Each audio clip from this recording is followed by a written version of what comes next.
Good morning, it's 8 a.m. I'm Sahar Mushtaq and this is the news on Mira Business FM. And these are the headlines. We begin with a major business development in the UAE. Shareholders of ADNOC Gas have approved a record dividend payout of 36 billion dirhams for the full year of 2025. The company says the move reflects its financial performance, which was strong, and underlines confidence in its long-term growth strategy. ADNOC Gas continues to play a central role in the UAE's energy sector. This update also says that moving on, the company is looking forward to more growth during the year. And now to the aviation sector, where pressure is building globally. A worsening jet fuel crisis is forcing airlines to act. Flights are being cancelled and ticket prices are rising. Fuel supply has tightened significantly. Airlines are adjusting operations to cope with the shortages as they deal with rising costs and limited availability. The situation is already affecting travel plans, and further disruption is possible if supply remains a constraint. Moving to Asia, in the Philippines, fuel prices remain high. This is despite a deal involving Iran to ensure safe passage of oil through the Strait of Hormuz. But the agreement has not yet brought prices down. Global supply pressures continue to weigh on the market, leaving consumers with little relief for now. And that's about it. More news on our website, mirabusiness.fm.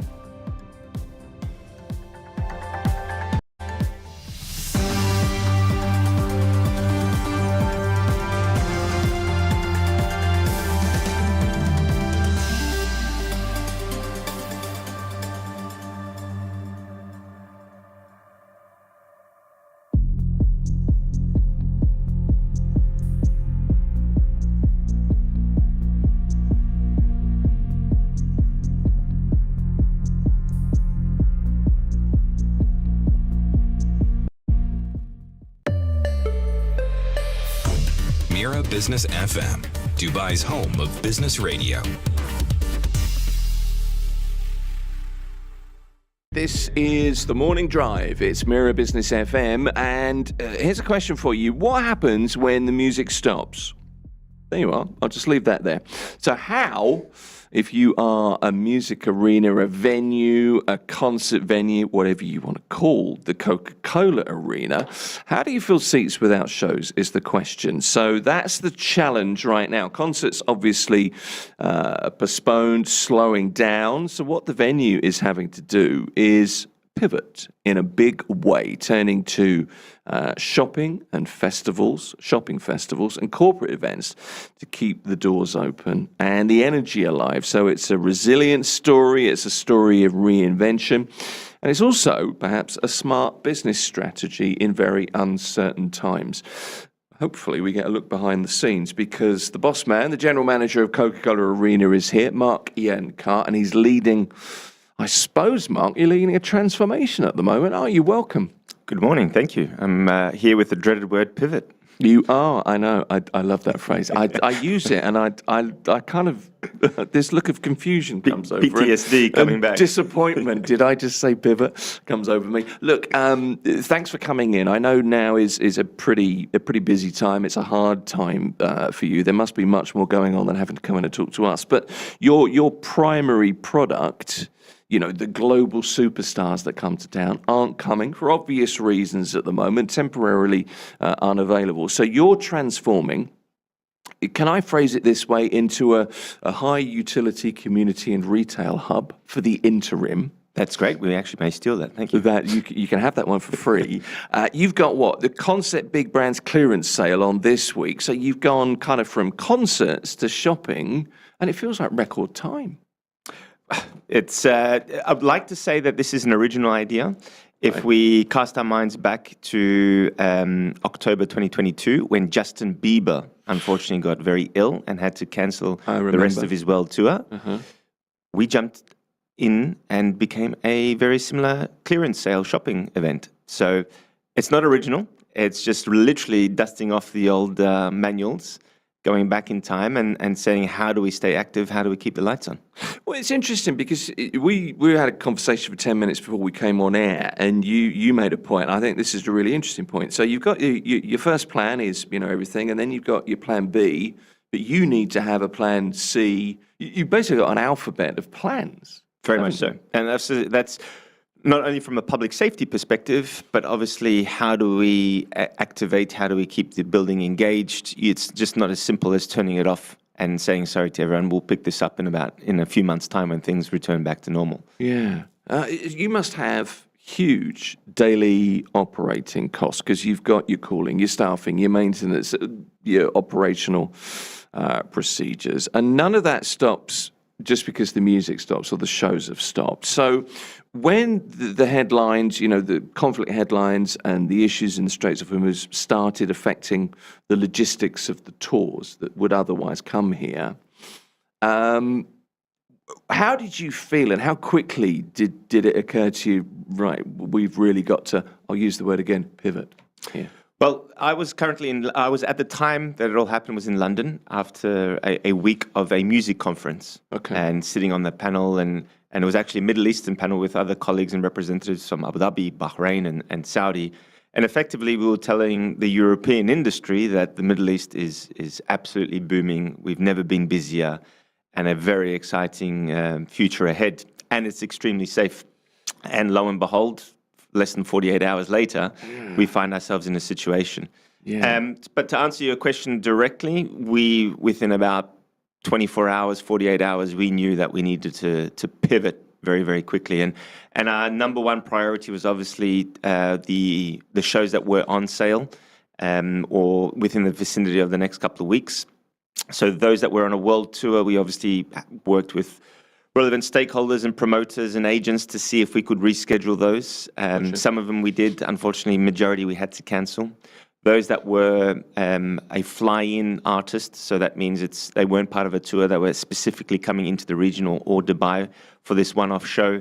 We have managed to reschedule those to later in 2026. Mm-hmm. And then once we sort of cleared that backlog, we identified what dates we have available. Dubai Basketball, our anchor home sports team, they moved to Bosnia to be able still to compete in both the EuroLeague and the Adriatic League. So all of a sudden, in the month of April, where we had 22 events scheduled and effectively on sale, Right. we were looking at 0 in a space of 48 hours. So again, addressing what we needed to do and then looking at that calendar, it's how do we keep those lights on? And thankfully, we've got an extremely important network and very valuable and always attempted to remain humble because uncertain times and everything else through. And when we reached out to the team at Brand Concepts, they said, let's do it. And here we are. A few days later, with all the relevant permits, we've got a shopping sale. And yesterday was just thousands and thousands of people coming through the doors.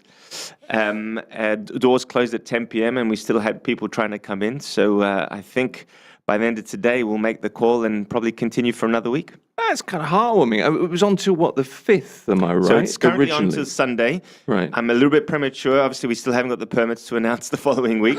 But hopefully, based on the success of this week and all the obviously procedures and protocols that we do have in place, we can have that additional permit and continue for next week. Do you know, there's in a perverse kind of a way, there must be a curiosity about an event like this at a venue like Coca-Cola Arena. There's a weird kind of, I fancy having a look at this. Yep. And you're going to get community support from that, I suppose. No, we do. And obviously and that varies from sort of residents that have never been to Coca-Cola Arena because perhaps there was no show of interest or the timings didn't work out and they said, well, this is a great opportunity to see inside the building. Yeah. And others, like you just mentioned, that were perhaps there 3 weeks, 4 weeks ago, say, you know what, I would love to see how they've set this up because, they've gone from basketball to ice hockey to Disney on Ice to a concert. And it's like, I just don't see how the shopping thing could work. And lo and behold,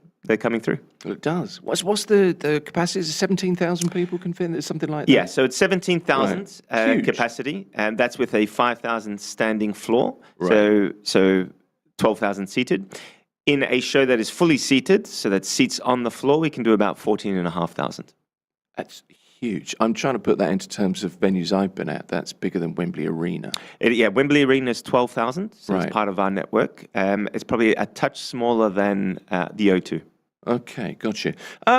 Before, how much of your business already came from kind of non-concert events, Mark? And did this the kind of existing diversification, if you like, has that? I mean, it's saved you from a standstill, hasn't it? I suppose. It has.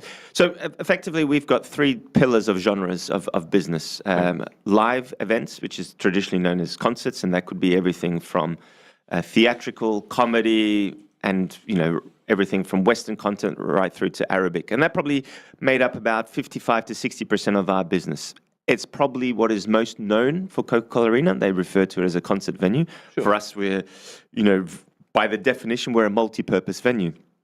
Corporate business makes up about 30% of our business. Gotcha. And that traditionally is real estate launches, fashion shows, car launches, and everything in between. Shopping events is obviously now part of that mix.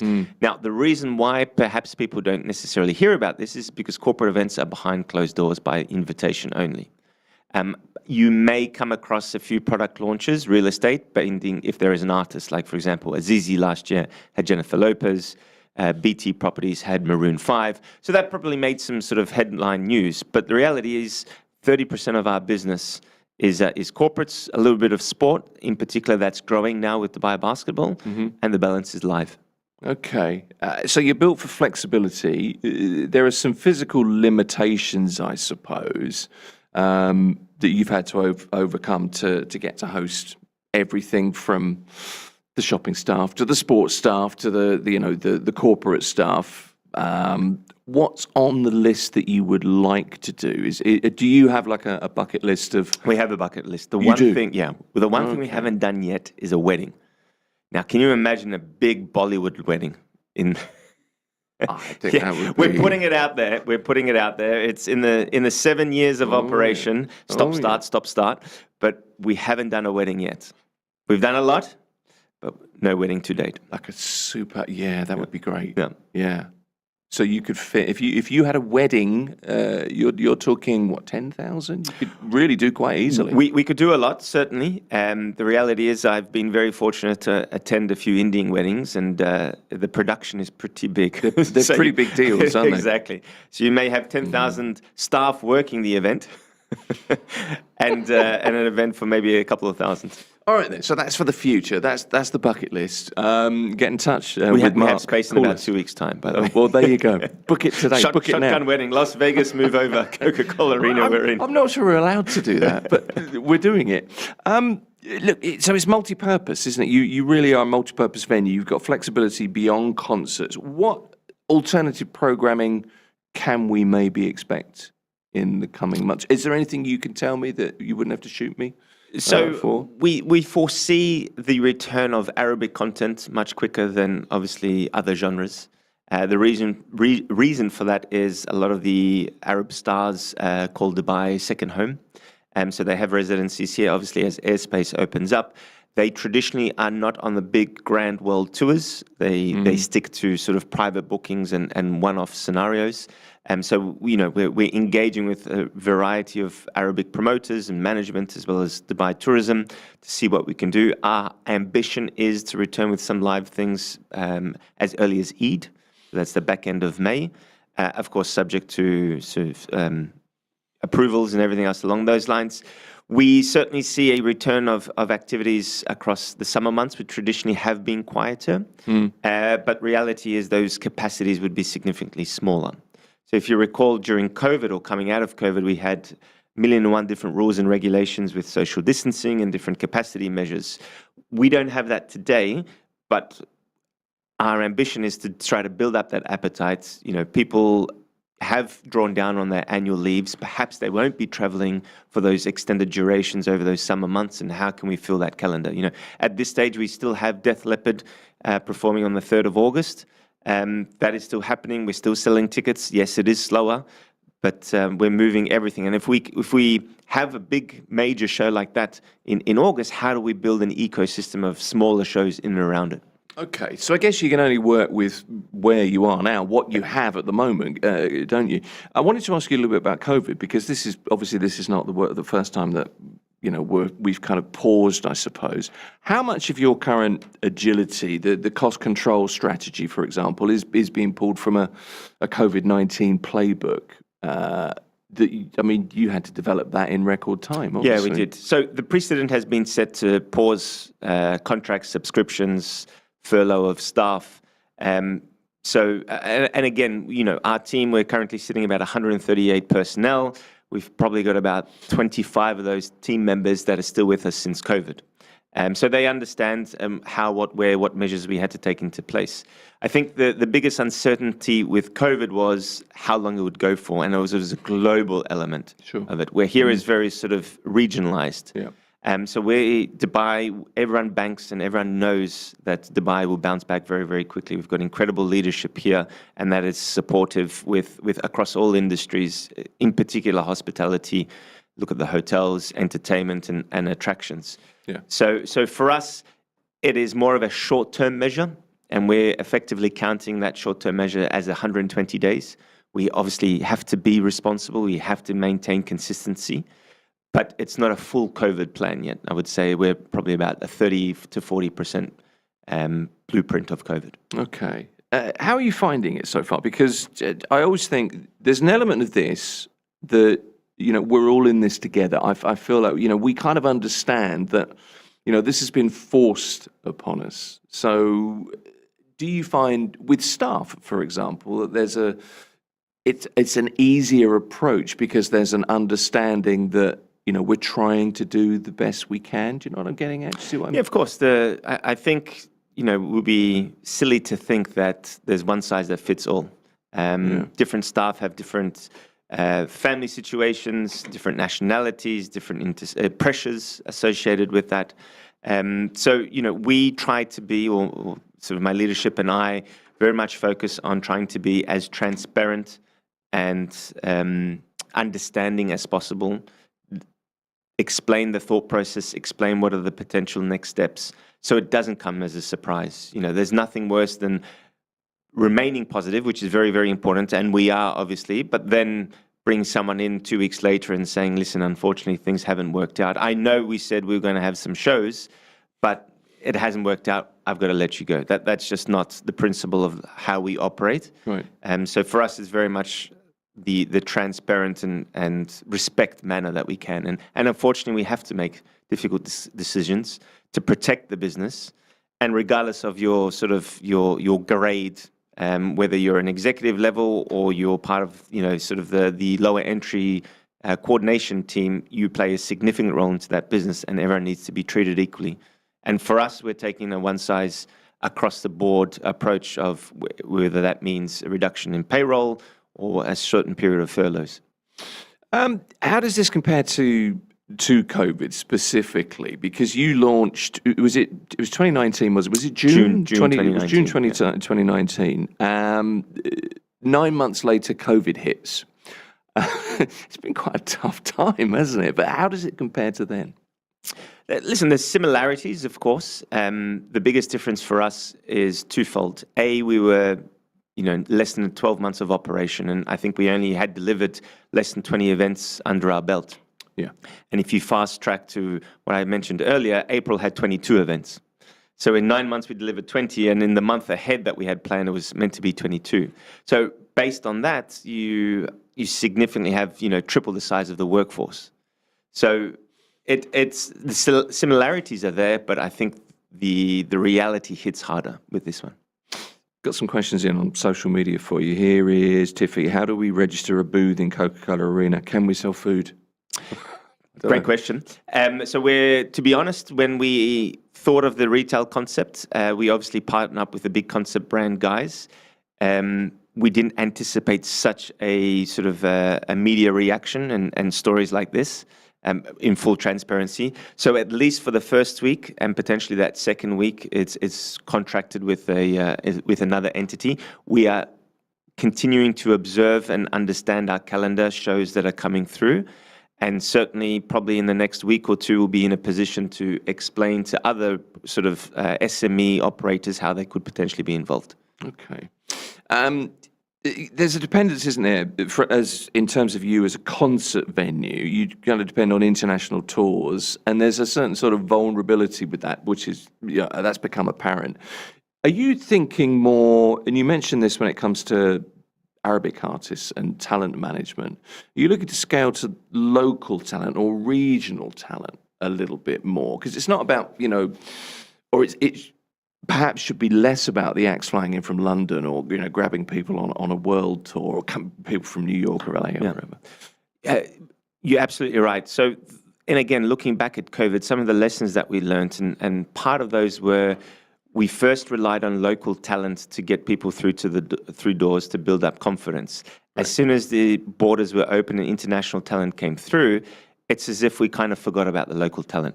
And they became, a support acts rather than the main act. Yeah. So knowing that and understanding that, we have a responsibility together with stakeholders and promoters to ensure that undoubtedly right now we need local talent to go on stage and help build that momentum. But when that momentum really sort of takes another few levels of steps up a few levels is don't do the same mistake we did last time where sort of the local talent just became local. Because some of these local talents are now performing internationally. If you look at sort of a great friend of mine, Marwan DJ Bliss, internationally, he's a headliner. And locally here, he's doing amazing things, but we should be doing more for him, as an example. And there's many, many other talents. Well, there's a balance, isn't there, that you have to strike. You need the marquee signings, if you like, but there's also it's kind of incumbent on you in some ways to support the local talent. Correct. And obviously we can only do so much as a venue. Sure.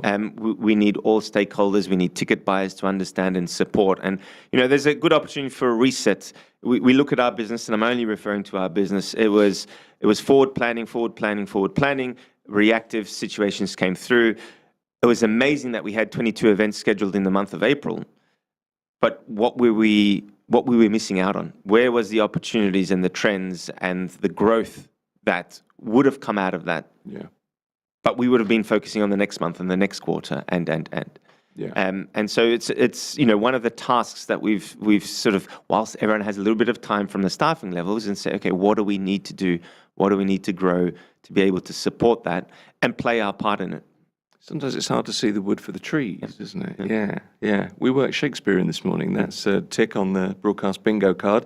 Let's look at the 2026 calendar, looking ahead as much as you can. This is the crystal ball gazing question, if you like. Is this the new kind of normal at the moment for the arena where the big gig, the concert is the bonus and the corporate retail events are, the actual backbone of the business? I guess that's how it is. Just now, it is. So we're sitting, as of today, we're sitting here and undoubtedly we're saying that any activity in the building up until the back end of August is our priority. Whether it's 5 people in or a couple of thousand people through a shopping mall, we'll be able to, with the relevant stakeholders, whatever is legally permitted, we'll be able to go out and do that.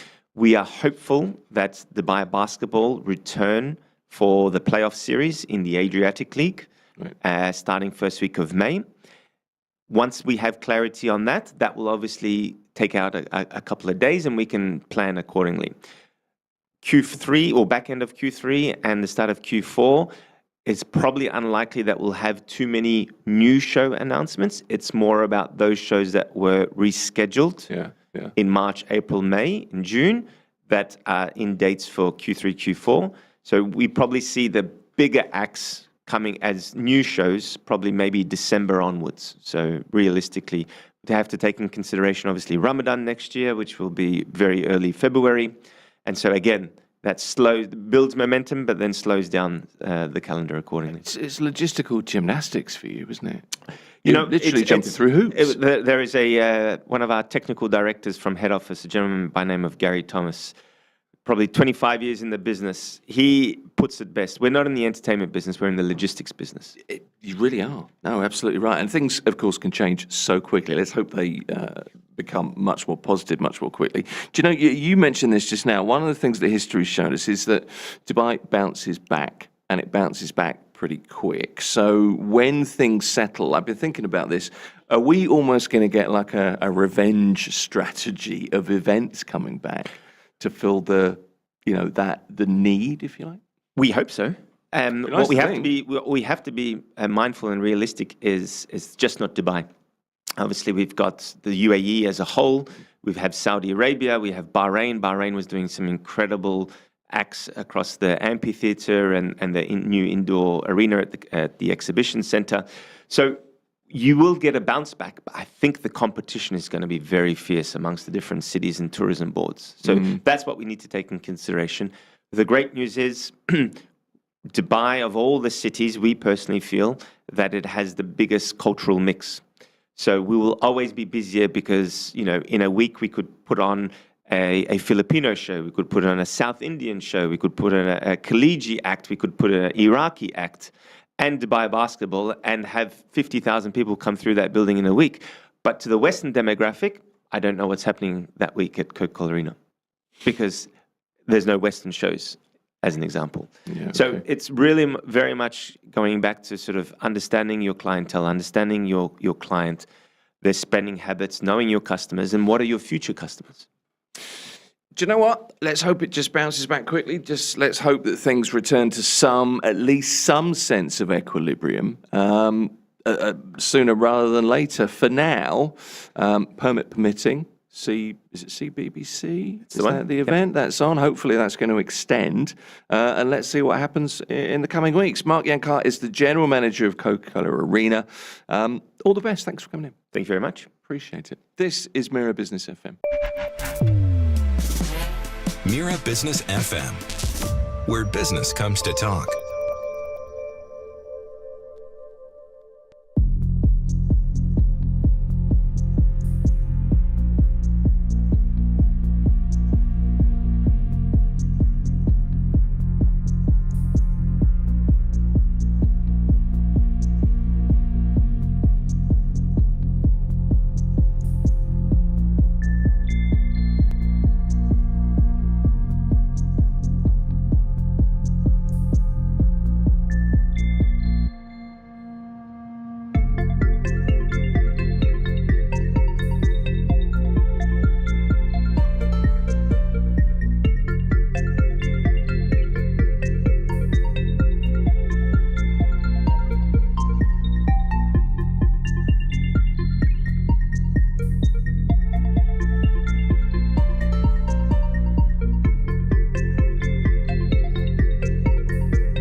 Good morning. It's 8:30 a.m. I'm Sahar Mushtaq, and this is the news on Mira Business FM.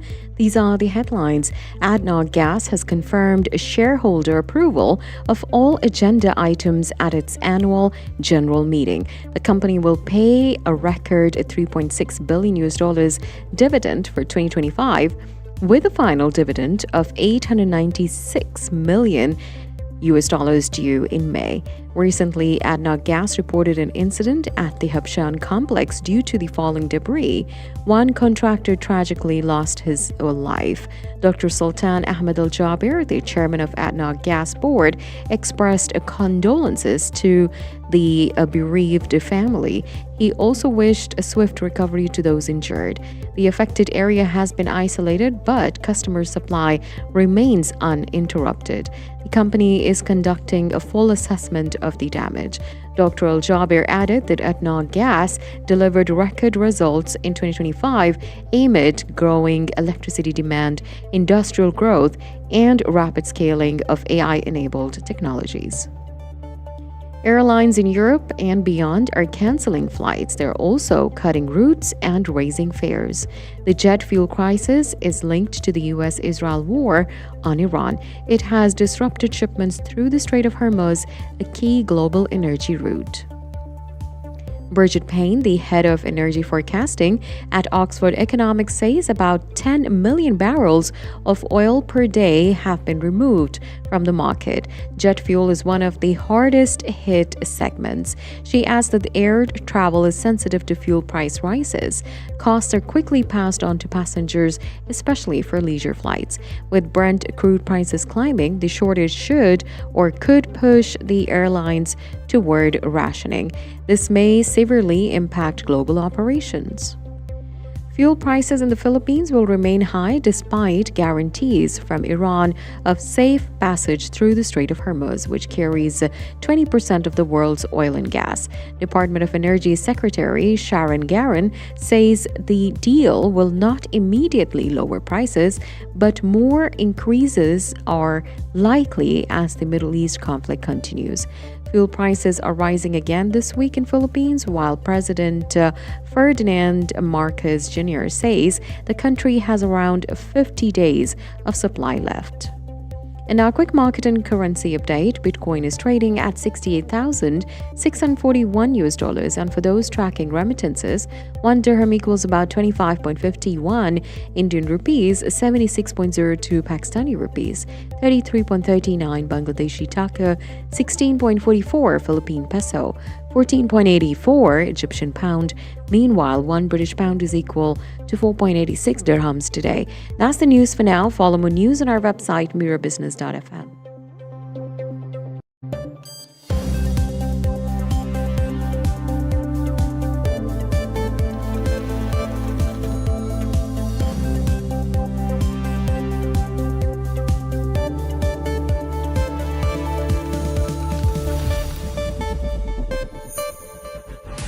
Mira Business FM, the sound of success.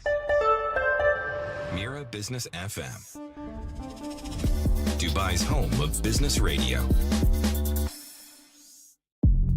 It's the morning drive. It's Mira Business FM. Regional tensions once again in focus. And while the headlines often highlight the geopolitics, one of the big questions we're all asking is what it means for businesses here in the UAE. Now, from global corporations to startups, how are companies actually responding on the ground? Is confidence holding? Justin Harper is the editor of CEO Middle East. He's also a writer with Arabian Business, spends a good amount of his time talking to CEOs, to business leaders, to startup founders across the region. He's here. Good to see you. Thanks Good for to have having me. you with us, Justin. So you have, I think, something of a front row view, if you like, with how companies are reacting in real time to the economic impact of the conflict. From your perspective, as a journalist, a seasoned journalist, you talk to business leaders and founders every day. How do you feel the mood is at the moment? Yeah, I like the word seasoned. That's polite. You're That's polite. welcome. Yeah, it's a polite way of saying maybe we're of the same generation or something. Yeah. Now, talking about that and this kind of sentiment here, I mean, the word that a lot of people use is resilient. Yeah. Being resilient and resilience. And I talked about it last week, and I tried to think of different words, and there was a word, bounce back ability, which is a tough word to say. That's a good word. It's like 6 syllables. But it is really, there's resilience where you're digging deep, you're surviving, which is one thing. But then the bounce back is you're getting ready for when Dubai and the UAE picks up and the momentum comes back. So there's this short-term survival, which everyone's having to maybe get a bit leaner, a bit more agile, come up with ideas, but with the view too, we need to be ready when, fingers crossed, things pick up again, that we are ready when we get that trajectory. So there's a feeling, if you like, that people are kind of, they're on the haunches. They're ready to sort of leap. That's kind of how I feel, that this has gone on longer than a lot of people expected. Weekend, 1 week, 2 weeks, now we're into kind of like 5-6 weeks. But still, we hope that this will be over soon and we can get back to normality. And I think businesses have to be ready for that when tourists start coming back, more residents start returning there, and we can start, because Dubai has been a success story on an economic, property, general country level for the UAE, and we expect that to come back, to be revitalized. Maybe a lot of people say, like after COVID, Dubai, the UAE was stronger for it. It came back much stronger and it learned a lot of lessons. And maybe with this Iran kind of attack crisis, businesses will get a bit smarter. They'll look for new revenue streams and become more efficient. And so when the good times come back, they will be in a maybe stronger place than they were pre-crisis. There was a great deal learned from COVID. There were lessons from it. There were good lessons from it. And there are so many parallels between the COVID situation and the situation now. Loads of people talking about that. What do you think, when you speak to startups or founders, which you're doing, as opposed to the larger sort of corporate leaders, where are the concerns? Are they different? Are they worrying about similar things? What's your feeling there? I think the startups, because they're like a smaller cog in the ecosystem, they have no real oversight. So, when you have like supply chain issues, they hear about it kind of last because they just can't get the things that they need to survive. Whereas the big multinationals are kind of more part of that conversation. They had a head office, UK, Europe, say, or the US, and so they have a kind of more of a heads up in what's happening because they have that geographical advantage. Local, we're just here in the UAE. They kind of get things after the headquarters get things from the multinationals. Okay. So it's that communication thing or that information sometimes a little bit slower for the smaller players to navigate. What about strategy? What are business leaders telling you in terms of strategy because of what we're seeing in the region? What's the message? I think the message is, I don't want to say resilience again, but it's really let's just wait, be patient, dig deep, not do anything too drastic. There was an interesting CEO we spoke to, and we were talking about discounts. So if you're a retailer and you're struggling with footfall, people coming in, you might want to do these massive discounts, 50% off here, 25% off there. And, the kind of feedback was be really careful about that, because yes, that will help you in the short term, but in the long term, you may well be damaging your reputation and your brand. So you really have to think, yes, I need to survive, treading water until the crisis is over, but also long term, what damage or what benefit might I do to my business now? How I react right now, I have to be really careful about the long-term view of my company and sustainability, I guess. Discounting is a difficult thing, though, isn't it? Because it's as much as you can hold your line. Otherwise, you're right, it can come back and bite you, and the bounce-back ability index drops. So there's the bite back. There's something in there. It's like a Big Mac index. I'm formulating it. It will come. Yeah. Companies are seeing real disruption, aren't they, at the moment? There's no doubt about that. There is actual disruption. But when it comes to the conundrum of, the planning ahead, the caution that you have to take, what are you hearing there? I think it's people are having to dig a bit deeper and be more resourceful, as in, laying people off, flexible working, that kind of, flexibility, I think, in your staffing and your costs, because you're not sure how long this can go on for. And I think it's maybe the cash reserves are really important to make sure you've got enough just to, pay your staff, pay your suppliers or whatever, and then really wait and be patient. And then think about, what could I be doing now? Looking at my business, could I think about efficiencies, cutting costs? Are there new markets, perhaps, new revenue streams that I could be looking at while we rely on tourism, residents coming back, consumers returning? One of the things about being in business is it's like life. Life kind of gets in the way, doesn't it? You're in business and you're working every day on the business. You're trying to further the business, and you kind of lose sight of the business, or a lot of people do, because they're so involved in the business. You're too close to it, I think, is what I'm saying. One of the things about now is when things become more uncertain, become more difficult, it almost forces business leaders to take a step back and reconsider. I'm trying to look for a bright side to this, but you're kind of forced into a corner that perhaps this is a time to be thinking and really concentrating on the direction of the business, or how you're managing cash flow, or how you're managing staff, and how you're managing the resources that you have. Yeah. It always strikes me that when adversity hits, it's a good time to reflect, almost. Yeah, absolutely. So there's those kinds of decisions. Then there's those internal decisions you have as a leader. How can I show strength to my staff? What messages should I be sending out to them? Those kinds of things, because they will look to you. They want some kind of certainty in an uncertain situation. Sure. And we've had we've been in a boom here, and people have got used to those kind of very positive stories that we've had, and growth and expansion, and it's all been feel good, upward momentum. And then now, it's a very different story. And so people maybe for the first time are having to deal with this uncertainty. So you look to your leaders first. And if it's your leaders' first time, you've really got to learn the ropes quick, as in, I've really got to send out a strong message. If they've survived through COVID, and COVID was only like 6 years ago, so a lot of the leaders are still fresh from that. Sure. They learned a lot of things about steadying the ship, saying the right thing, and just reassuring their staff, because, that's a thing. People are really worried about losing their jobs, having to return home if this isn't their normal base. And so I think it's real human interest stories, which we forget about sometimes. It's about the business, whatever, but there's people behind, there's waiters, there's servers, there's cooks, there's chefs, there's all these people that are representing your company and your brand, that we kind of forget those human interest stories. Well, we do, and businesses are all about people and the way people feel and the sentiment that surrounds the business, and that's, it's not just a monolith that employs people and produces a product and pumps it out to the market. What are you hearing about investor sentiment, particularly, looking into the UAE in terms of international investors?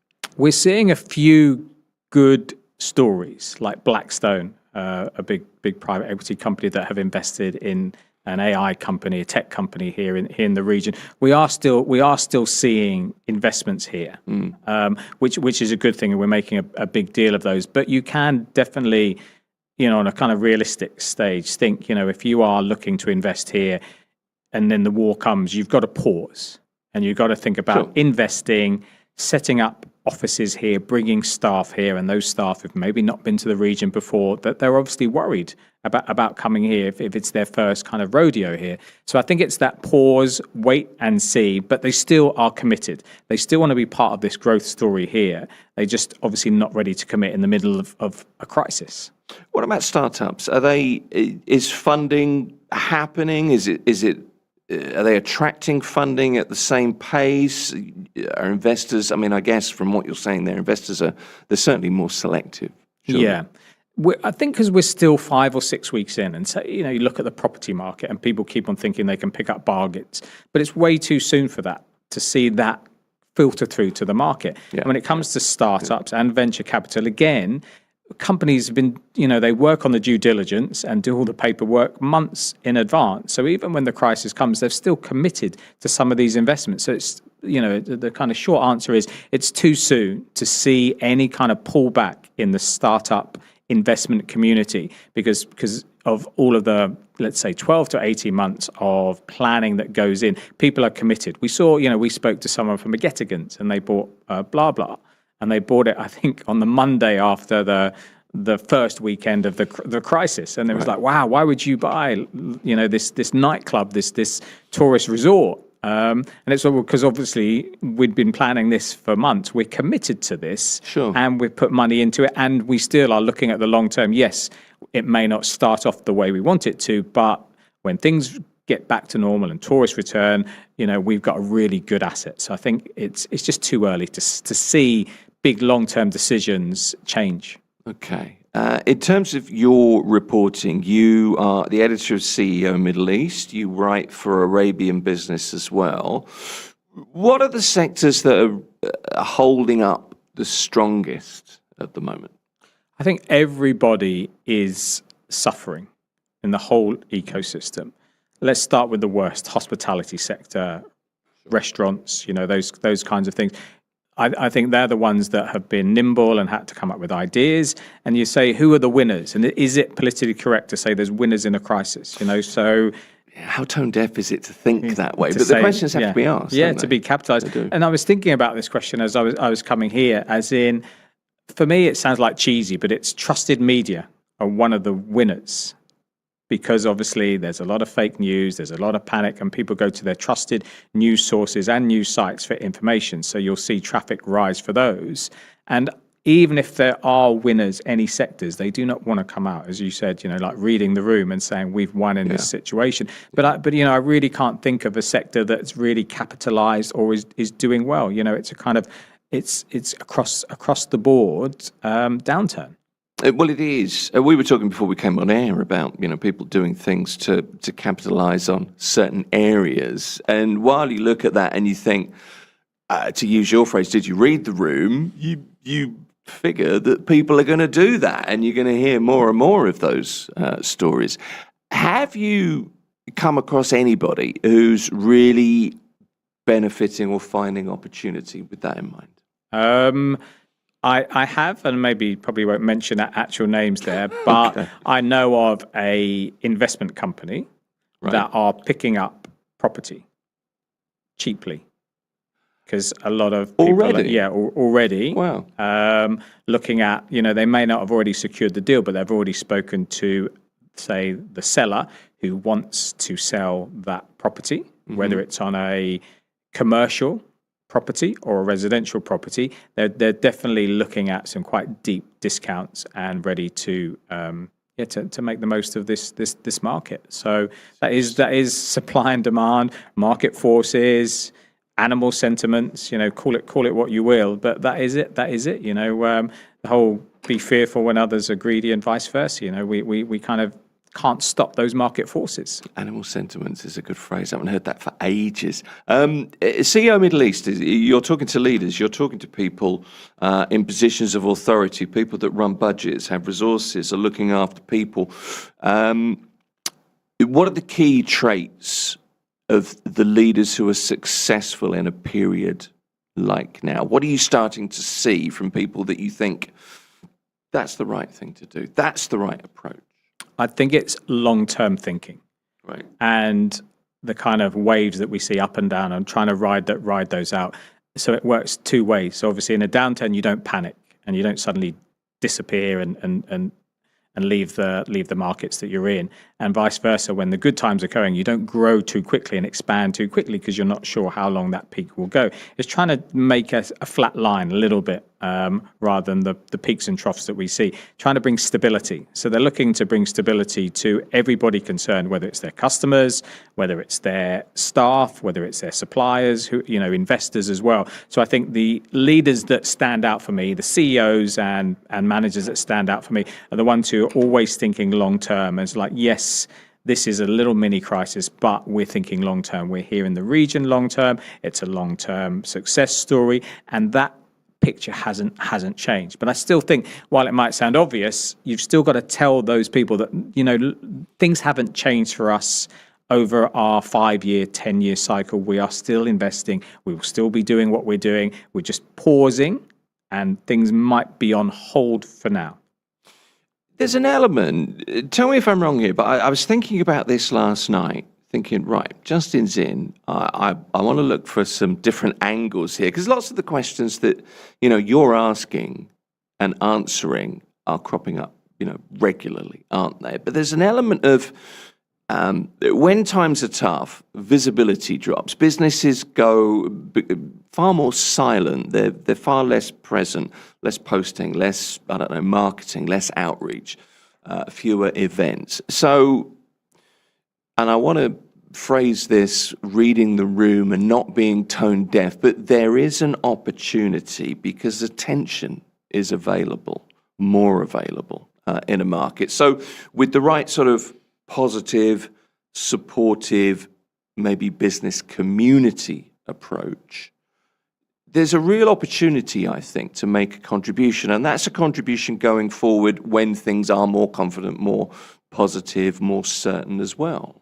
Yeah, absolutely. There's we're looking at restaurants because they've kind of suffered a lot. And there was a really nice story of a group of chefs who got together and they would visit other people's restaurants. You'd get it started off with around 60 people. I don't know if you heard that story. I did. But it's such a lovely story of this community of chefs coming together, and they pull a name out of the hat and they go to that person's restaurant and they spend money and they tip and everyone has a good night, and then they pull another name out of the hat and they go round, and it's just trying to think of, can that be magnified outside of the F&B and the restaurant chains? Could you do that, say, with hotels? A group of hoteliers come together. Obviously, a lot of these are big chains, but getting the sign off. But that community spirit, if it could be done with founders of restaurants and chefs, why can't we think about doing that on a bigger scale? And what a beautiful community kind of spirit that is. You all get together, you're potentially rivals, but now you've got to come together as a community because you're all trying to save each other. And I love those kind of stories there. Again, it's human interest, but it's also that community spirit. And I think what we've seen is we've seen the UK media really get the wrong end of the stick and misinformation about Dubai. But then on the other side, we get these ultra positive stories that I'm fine, everything's good, whatever. And it's like, no, that's not true either from businesses there. And maybe that's some of the leaders putting out a too positive story, and people are like, hang on a minute, you must have had some consequences and some repercussion. So it's really this sense of realism. Somewhere in the middle is like, no, we are having a tough time. Numbers are down, and this is what we're doing. You've got to be honest with people. And that's where, again, when we talked about that question you said of leadership, being honest, being upfront, holding your hands up and saying, yes, we are struggling a little bit here. Our revenues are down. Our sales are down. I'm not going to paint a rosy picture when it's not rosy. And if I did, you'd see through that and I'd lose my credibility. So it's somewhere in the middle of kind of, we don't want to be negative. We don't want to be overly positive and mislead people. It's like finding where's my middle ground where I can tell a good story without scaring off people. Well, there's being positive if you're running a business. And that's a great thing. Being confident, being positive is good. But there's also lying to yourself that actually things are a lot better than they are. So you are right. There's a balance there somewhere. It's interesting. I've already mentioned this morning, actually. We were talking to Mark Mortimer-Davis, CEO of Choitrums, on Friday last week, and he was talking about how the supermarkets are working together. They work with the ministry to make sure that, stocks are at a certain level and to make sure that, things are where they are supposed to be. But there's this almost like cross-fertilization between the supermarkets to make sure that they're being efficient in deliveries, so they're not using too much fuel, for example, so that prices can remain at a certain point. And he was very honest. He was, look, at the moment, there are certain things we can do. There are efficiencies that we can grow and make sure that we hit. But in the long run, there are going to be some increases, potentially, depending on, of course, how long this lasts. Yeah, absolutely. Things have gone up. The price of things have gone up. Some things are harder to find. Sure. No, the shelves are not empty, but there are certain things that if you wanted and they came from a certain region and had to come in a certain, strait, that you might struggle to get hold of. Yes, we just need to be honest. And we know that. We saw that with COVID supply chains. We saw bonkers panic buying of toilet roll and certain things that you kind of question why people did it. And we saw a little bit of that again this time, and then again maybe people took a step back and said, hang on a minute, I don't need to do that, I don't need to panic, I trust in the economy. I trust in supermarkets being smart and working with each other to make sure everything's shared out. And so, I think it's really you mentioned it, taking that pause, taking that step back and saying, look, do I really need to do that? Is this an emergency?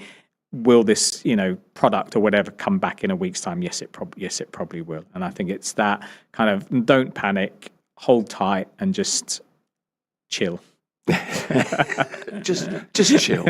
That's all you need to do. What about actual government steps though? Because we've had the government support package announced. That's $1 billion dirhams worth of economic support. So it means government fees are deferred for a while. There's been some easing in tourism and hospitality charges, for example.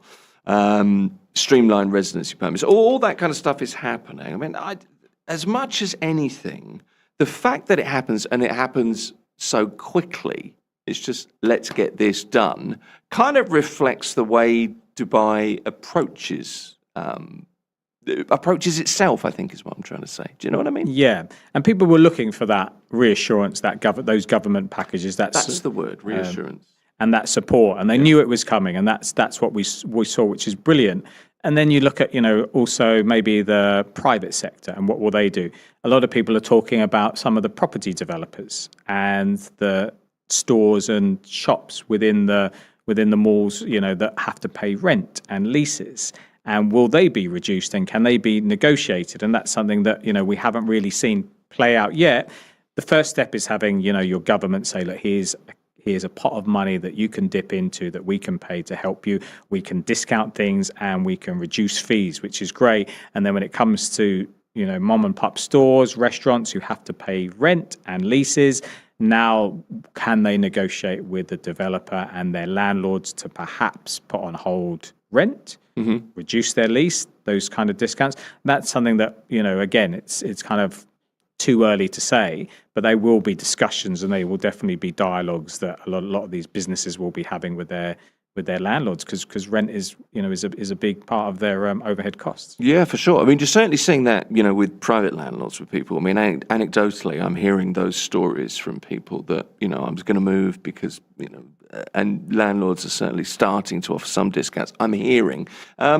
Beyond the sort of immediate relief of the package, there's an element here of the reputation of Dubai and the image of the international investors have when they see moves like this, those kinds of reassurance moves. And I was reading something from Ahmed bin Salem, the CEO of DMCC. I want to read this to you because it's interesting. And he said kind of the usual things, that the move strengthens Dubai's position as a global business hub. But there was something else that I thought, that's not an accidental phrase. Let me just read it to you. This package underscores Dubai's continued commitment to providing a stable, enabling environment for businesses, reinforcing its position, so far fine, its position as a natural hub. That was the thing that jumped out at me for companies looking to grow internationally. So, all right, you're addressing international investors and companies, but it was the natural hub phrase to me, that this is the place that, why would you think of anywhere else, he's saying. And I like that. Yeah, me too. Natural, I've not heard that. It's a hub, it's a commodities hub, it's all kind of, all sorts of hub. Yeah, it's natural. Yeah. It is very clever phrasing, as in it's a normal kind of organic thing for a company to be based here if they want to expand in the region and globally, given all of the government incentives, the business friendly, the tax regime here, and obviously the population growth as well. So it is, for many companies, still a natural choice to have a base here. So it's smart. I mean, it's the confidence as well that kind of thinking encourages, and also the package encourages, isn't it? That you have a government that turns around and I'm guessing that your attitude to governments is similar to mine because we come from a similar place, that you're like, well, let's wait for something to happen, and it never does. But here, the government takes action. Yeah, they do. And you think sometimes you've got the kind of PR spin that we definitely see maybe with the UK. They maybe put some money up, but you're wondering, how do you get the money? How much, how easy is it to get? How much bureaucracy and forms do I have to fill in to get? And what's the quota? And here you just feel, I'm not saying it's an open book, but you feel it's more readily available. It's easier to access. because people need it pretty quickly. And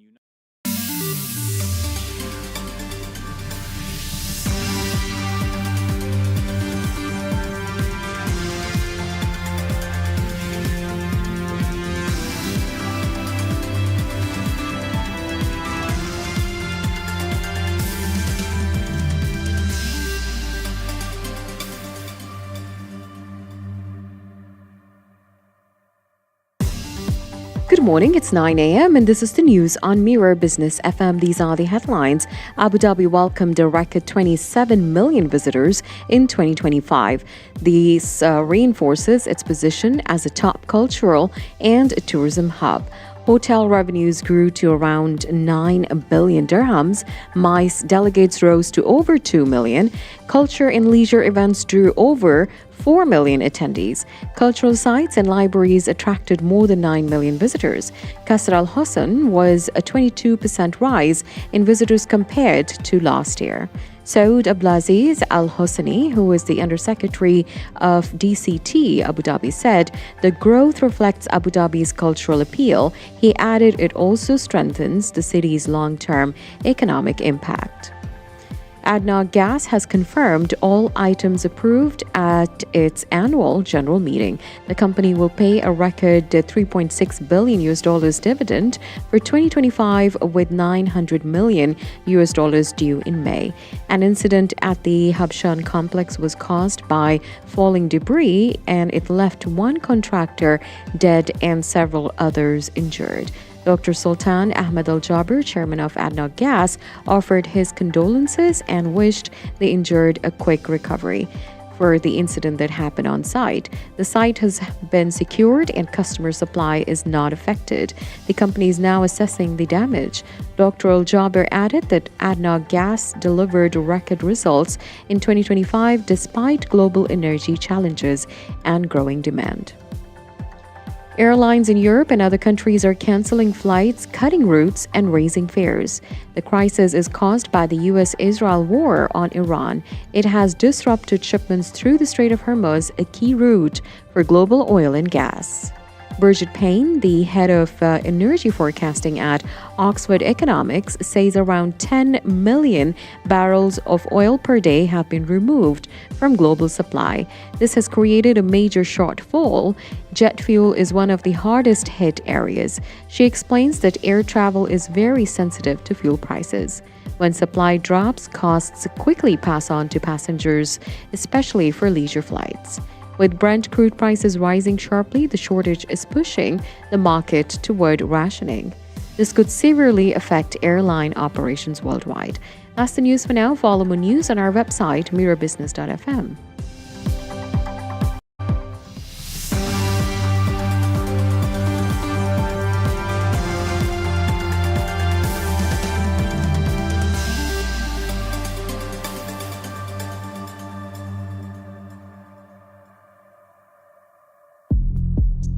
The outlook for the banking sector is coming up on the morning drive here at Mira Business FM, and taking particular account of the risks or potential risks, just to be aware of what's happening in real estate too. That's next at Mira Business FM.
Mira Business FM, Dubai's home of business radio.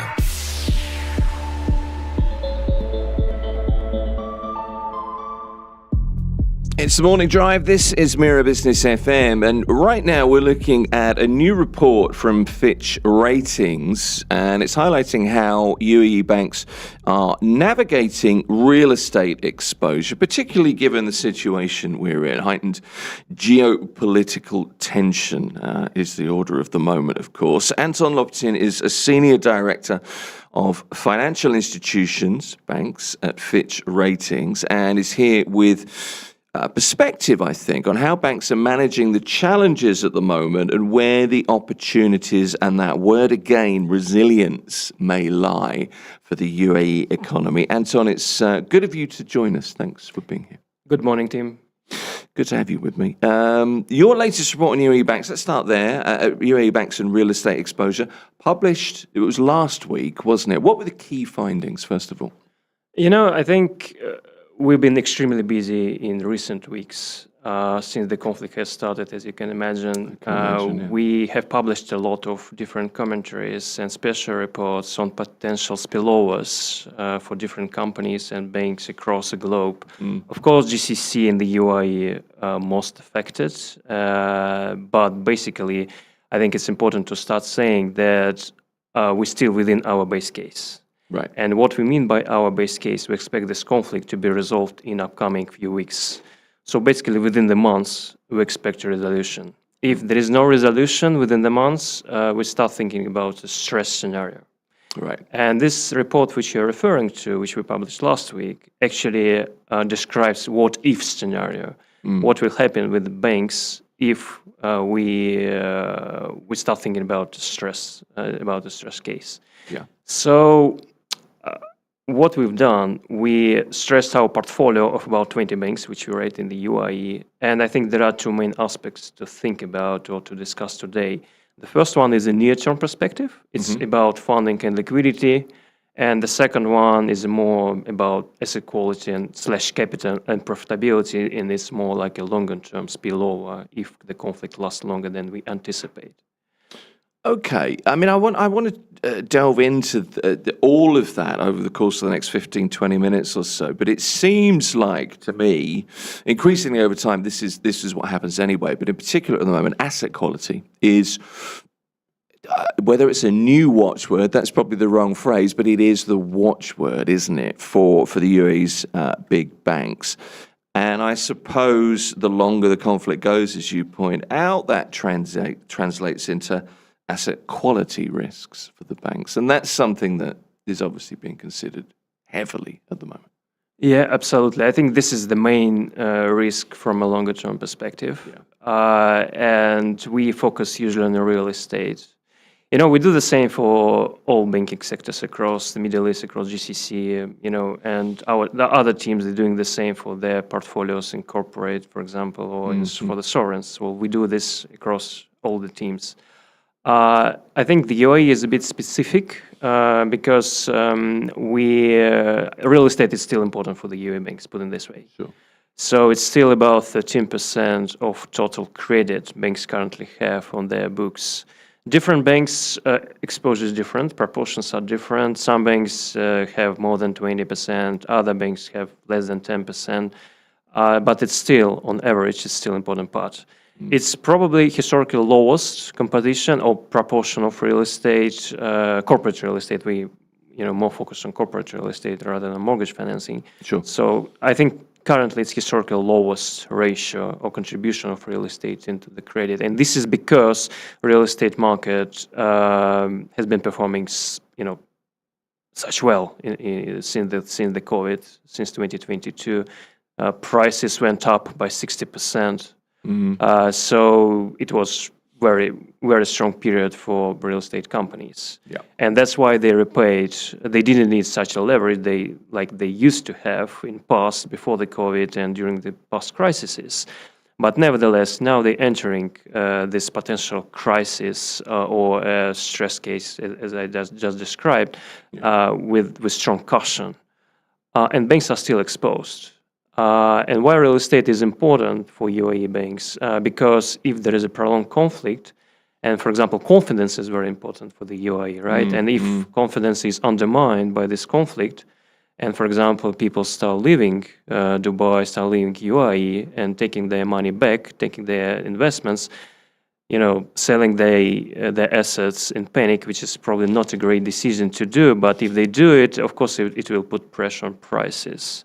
Yeah. And pressure on prices will result in a lower cash flow for some of these companies, and lower cash flows will translate in a weaker credit performance. And that's why I'm talking about the longer term. In the longer term, this could undermine asset quality of these banks. That's right. And we should stress that this is a stress test case, Absolutely. this report. That's the point. I mean, most of the headlines at the moment are focused on really energy and shipping, obviously. And you've identified that the primary risk to banks isn't, direct damage from the conflict, but it's that tightening liquidity or declining property values that could, as you pointed out there, it's that ripple effect into the system, isn't it? Most observers of real estate in the UAE would have agreed with your original predictions of a moderate correction. We were kind of expecting a recalibration, maybe, or a correction of sorts. 15%, I think it was. Yeah. 2026. Yeah. 2025 was a gangbusters year, I think it's been described as. Given the spillovers of the conflict, and as you say, hopefully a short-term resolution, how are you revising your thinking in that regard? Currently it's hard to update our forecast because too many uncertainties, obviously. But you're right, we published our forecast actually about a year ago in May 2025, saying that we expect up to 15%. Yeah. Actually, because most quotes said that Fitch expects 15%, but we said up to 15%. So this could be 5, 7, 10 or whatever, right? Correct me. No, it's absolutely fine. And, I think for now, decline could be higher than that. Sure. And the question is how everyone will manage that, right? And because I'm a banking analyst, so I can speak more about banks, and I would say that banks have strengthened their underwriting standard, their risk appetite, and actually regulation has strengthened in the UAE, and banks became more conservative in terms of type of assets, type of customers they booking on their asset side in terms of financing they're providing to which type of customers, to borrowers, right? And I would say that, I've been covering UAE for around 15 years, and I've seen books of the banks 15 years ago and before the COVID. And, the approach, how they do this lending has definitely changed. They became more conservative. For example, they do not, like in past 15 years ago, they could provide financing to a new company wishing to, for example, to build up a new project without any collateral. It's not possible now at all. Right. So most of these exposures, which they have in a corporate real estate part of their books, they actually backed by completed real estate. So it's a sign of more developed market, I'd say. So we entering, we already entered, we have entered this stage like a new development of the real estate market. Of course, this conflict could undermine everything, right? And spillovers could be different, depends on the length of this conflict. But all I'm saying that banks have strong cautions facing these potential risks. I mean, it's unfair to ask you to speculate in that way, but it's interesting to hear your thoughts on the historical aspect. If you're covering this region for 15 years, it's interesting to understand that. Could you characterize the resilience, because that's the word at the moment. Everybody's using it, we're all using it, with good reason in most instances. But how resilient do you see the UAE banking sector compared to previous periods of stress? I mean, COVID comes to mind, the financial crash of 2008. How do you view that? To be honest, Tim, I think currently the banking system is in the best shape, historically. Okay. We digging a bit into our sort of methodology, what we do for ratings, for standalone ratings. We have, as a starting point for all ratings, standalone ratings without support, we have so-called operating environment score. And in the UAE, we upgraded that to BBB plus 2 years ago. And currently, because we consider UAE as emerging market, and BBB plus is the highest possible operating environment score for across the globe for emerging market banking system. There are a few other examples. KSA is the closest peer. It's also have BBB plus Saudi Arabia. So this actually underlines strengths of the banking system, and it's a much better position than it used to be 15 years ago prior to the COVID. Regulation has strengthened, as I mentioned, and also financial metrics actually improved a lot. Asset quality, like impaired loans ratio, 3%. It's a historical lowest ratio we ever had for the UAE banking system. Of course, there are some banks with bigger problems. It's some of medium size or smaller banks. But if we speak about big guys like FAPI, NBD, others, right, ADCB, DIB, they're in good shape. Their profitability metrics are strong. Their pre-impairment profit, which is actually the caution against potential asset quality deterioration, because if you think about stress case again, right? So, and if there is a pressure on asset quality, this will result in uptick in impairment charges, and impairment charges will consume your pre-impairment profit. And if a bank pre-impairment profit is not enough to cover this uptick, it will hit capital. And capital is the main thing from our perspective, because it's like a safety cushion, and it's like a banking business model. It's a cushion against potential losses. So having stronger pre-impairment profits, having strong asset quality metrics, banks entering this potential stress case crisis scenario is in good shape. I mean, anecdotally, we all know that because we feel that, because living here for the last few years, my metric is, and I know this is very simplistic, my metric has been traffic. In the last few years, it's a reasonable indicator. Not in the last month, but not in the last month, but it has been. I know it's not the way you look at it, but that's a personal methodology. The other thing that you point out in most cases, and this is a really important point to make, I think. Here's the quote: "We view the UAE or Abu Dhabi authorities as the ultimate providers of what you term extraordinary support," and that's a key point to notice, isn't it? Absolutely. So all the ratings which you have for UAE banks are driven by potential support from UAE and Abu Dhabi in particular. Yeah. Because Abu Dhabi has a lot of sovereign assets and deep pockets in the end, right? So, and based on our previous experience, authorities have provided support when banks needed them.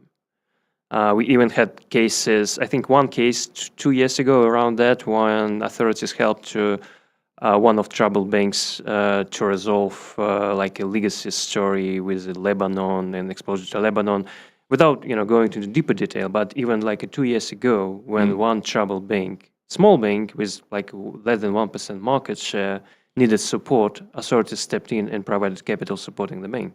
Okay. So there is a track record, and we assume that will remain the case. Yeah. So it actually gives a confidence to the market. So, do you know, and that's such an important thing to consider. We were talking just before we came on air, actually, and kind of agreeing with one another, which is nice, because that doesn't always happen. But confidence is such a key point in the banking system, in any sector, to be fair, but particularly at the moment, because investor sentiment is driven by confidence in the markets. And if there's a time where you need a bit of confidence, it's when there's tension. Yeah, absolutely. Uncertainty. Absolutely. The other thing I wanted to ask you about this, it's widely been reported that the central bank has shown huge support to the market, something like 30 billion dirhams worth of support, and it's through the emergency liquidity assistance facility. Another, I guess, for you guys, as kind of a strong sign of precautionary strength. Absolutely, that's the case. So as I said, the near-term risk is actually related to liquidity, and that's why we monitor this on a daily basis. And thank you to the central bank, data transparency is great. So we can see what's the liquidity conditions in the banking sector on a daily basis, judging by how much cash banks keep in accounts with the central bank. So this facility, which they provided last week, so from one perspective, this could be considered that some banks needed that. It means that some banks actually experienced some outflows of deposits, and therefore they needed this facility to cover this outflows. Sure. This facility by itself is not a big deal, right? So 30 billion dirham, it's minor relative to the total size of the banking system. So, but the good thing that authorities demonstrated, the central bank has demonstrated, it's ready to step in and support banks if needed. Yeah. I think for now, look, we both live in Dubai. I covered banks in other countries when they went through crises. And based on my experience, I've seen queues next to ATMs when something similar has happened in another country. We don't see the same here. So there is no panic on the market for now. Again, we're thinking about stress case. We haven't had any negative rating actions up to date because we're still saying that we are in a base case scenario. We expect a resolution. This could change, right? So if pressure persists and longer than we anticipate this, but yeah, liquidity is supported by the central bank. And also 2 weeks or 3 weeks ago, the central bank has published press release saying that it's ready to step in and provide support to banks if needed. Yeah. And this is backed by a huge bulk of assets they have on their balance sheet. It's around 1 trillion dirham. So you mentioned 30 billion, right? But I heard that, and I wondered if I was just hearing that, because when you go from 1 billion to 1 trillion, that's a jump. And I wasn't sure, I don't want to be here talking about so-called fake news, but I had heard it's true. It's true. It is true, yeah. It's true. They've announced that. The main sort of idea of this press release is more like they haven't mentioned any particular instruments for now. They mentioned release of some like reserve requirements for deposits. That's fine. But on top of that, I think the most important message of this press release, of this announcement by the central bank, is that they're ready to provide support, and the ability to provide support is actually very strong, backed by this huge amount of assets they have. If you just compare these assets to total deposits which banks have in the banking system currently, it's more than 30%. So it's a huge ability to support banks if needed. It makes you feel a bit better, a bit steadier, doesn't it? That's for sure. Despite the stress tests, you say that, and I'd like you to run through this and explain this if you would, that issuer default ratings, what you call IDRs, for UAE banks remain support-driven. So at the end of the day, that means that sovereign wealth is really the ultimate guarantee. Am I right the way? No, it's absolutely right. Right. Okay. So actually, we link between sovereign rating and banks ratings. Yeah. So sovereign ratings, it's a different team, different model, and different criteria for that. But we use their outcome, and it's public. It's AA- for the UAE. And we use as an anchor rating when we derive government support rating for banks. Because there are two aspects which we're considering: ability, as we just talked about. The central bank, for example, right? So its ability is strong, and on top of that, central bank is backed by Abu Dhabi government with all these strong reserves they have in their pockets. And second is propensity. So we combine this together. So with such a high ratings, driven by support, we're saying that propensity and ability is here. Both of them are here. And we don't see this changing unless there is a rating action on the sovereign, which will be mirrored in the rating action on banks. Sure. Because they link to each other. If, for example, I think it's public, so it's definitely public. That's why I can share with you. Qatar sovereign rating has been put on rating watch negative last week. And we do the same for banks, following the same logic. Okay. Because linkage is the same. So if it happens with the UAE, we'll do the same for banks. Okay, I'm getting a picture of how it works. I mean, we've mentioned investor sentiment just very briefly, but the UAE has long been a safe haven for capital. I'm wondering about your thoughts. And this is it's an uncertain time. It's a more volatile time. In terms of the perception of risk, that's a tough one. At the moment, that jumps between personalities. But how do you view investor sentiment from within, if you like, and from without as well? Yeah, you're right. I think it's confidence/sentiment is very important for the UAE, and particularly Dubai. because if we start speaking about real estate as a point of discussion, and we think again, we're not number one experts in real estate. We focus on banks, but because real estate is part of banks' exposure, we go deeper, right? Yeah. We think that prices, there are two main cost, components or aspects why prices increased such tremendously, 60% before the conflicts in the COVID. Obviously, residents are growing. Population is growing, but at the same time, the second, and I cannot sort of rank these two aspects, but appetite from investors abroad, from foreign investors, which considering Dubai and UAE is safety haven for investments, is also crucial. Yeah. So these two aspects, they go together. They do. So if we think about a risk of population drop because people decide to leave if they want to, if there is escalation, prolongation, or whatever stress scenario, then this will put pressure on one side. And sentiment is more important, or sort of a belief in Dubai and in the UAE as a safety jurisdiction for savings is related to investors. I think based on what we see in public, some investors start panic, I think. Again, probably it's not the best decision what you can do when, it's a stress circumstances, right? And some could consider that as a potential buy opportunity, by the way, right?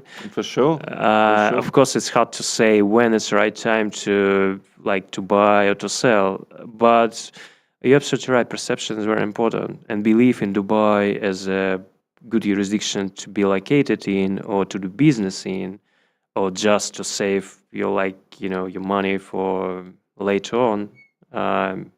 Both of the aspects are very important, I think. They are. The fundamentals haven't changed. It's just interesting to get your perspective. I know we went a little bit away from real estate there for a while, but I've enjoyed talking to you. Anton Lobtin is a senior director at Fitch Ratings. Lots more reports to come. Hopefully we can welcome you back. But for now, thanks for coming in. Thank you very much, Ken. Appreciate it. Thank you. This is Mira Business FM. Mira Business FM, your daily guide to the markets, money, and more.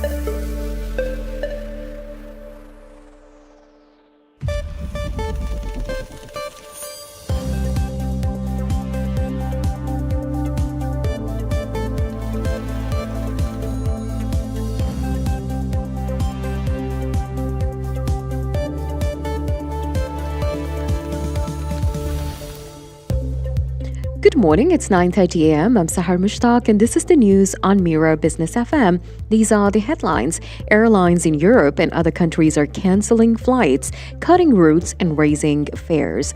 The crisis is caused by the US-Israel war on Iran, which has disrupted shipments through the Strait of Hormuz, a key route for global oil and gas. Pidget Payne, head of energy forecasting at Oxford Economics, says around 10 million barrels of oil per day have been removed from global supply, and this has created a major shortfall. Jet fuel is one of the hardest hit areas. She explains that air travel is very sensitive to fuel prices, and when supply drops, costs quickly pass on to passengers, especially for leisure flights. With Brent crude prices rising sharply, the shortage is pushing the market toward rationing. This could severely affect airline operations worldwide. According to a report on BBC News, HubSpot lost around 140 million website visits in a year. The company provides sales and marketing tools for businesses. Kip Bodner, HubSpot's chief marketing officer, says AI is changing how people search for information. Users are switching to AI tools, and search engines are now showing AI summaries at the top. This means fewer people click through to websites, and the click-through rate is 60 to 70% lower, according to Bodnar. Companies like HubSpot are now trying to appear in AI-generated answers. Fuel prices in the Philippines will remain high despite guarantees from Iran of safe passage through the Strait of Hormuz, which carries 20% of world's oil and gas. Department of Energy Secretary Sharon Garin says the deal will not immediately lower prices. Gasoline will rise by 10 pesos per liter and diesel by 20 pesos per liter starting April 7th. Diesel prices have jumped from 55 pesos to 170 pesos per liter since the conflict began. More increases are likely while the Middle East conflict continues. And now, a quick market and currency update. Bitcoin is trading at $68,641 and for those tracking remittances, 1 dirham equals about 25.51 Indian rupees, 76.02 Pakistani rupees, 33.39 Bangladeshi taka, 16.44 Philippine peso, 14.85 Egyptian pound. Meanwhile, 1 British pound is equal to 4.86 dirhams today. That's the news for now. Follow more news on Telegram and WhatsApp. This is Mira Business FM.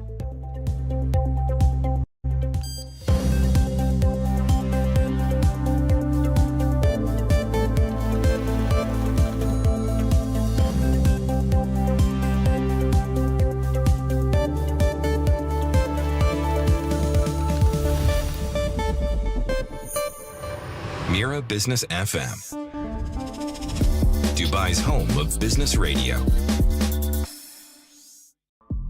It's the morning drive. This is Mira Business FM. Good morning. Recent geopolitical tensions have affected critical digital infrastructure. Reports show cloud operations in Bahrain were disrupted. Major platforms like AWS, Amazon Web Services were impacted recently. So for businesses across the region, it is a wake-up call of sorts. Resilience is no longer only about cybersecurity, it's about survival. Disaster recovery kind of moved from IT support to the C-suite, and chief information security officers, or CISOs, are increasingly being asked to take ownership of business continuity. That's the topic that we want to get into this morning in this segment. Naji Salami is the CEO of IT Max Global, which is a company that works on digital transformation, innovation, cybersecurity, and more, and is with me. It's good to meet you. Well, thank you for having me. It's good to have you here. I wanted to start, actually, before we jump into the main topic, about a little bit about your business, because you're international. You work in the UAE, you work in Lebanon, Pakistan, South Africa, in the Democratic Republic of Congo, so bases in Kinshasa and Brazzaville as well. Just tell me how the relationship with Africa, how did that come about? Well, actually, from the get-go, from our launch in 2010, we decided that we want to be a regional company, and we were working with customers and enterprises across the Middle East and Africa. Now, to support customers across the region, we had, of course, set up several offices, the one that you mentioned, and several others as well. And from these offices, we're catering to all of the various enterprises across the region. Okay.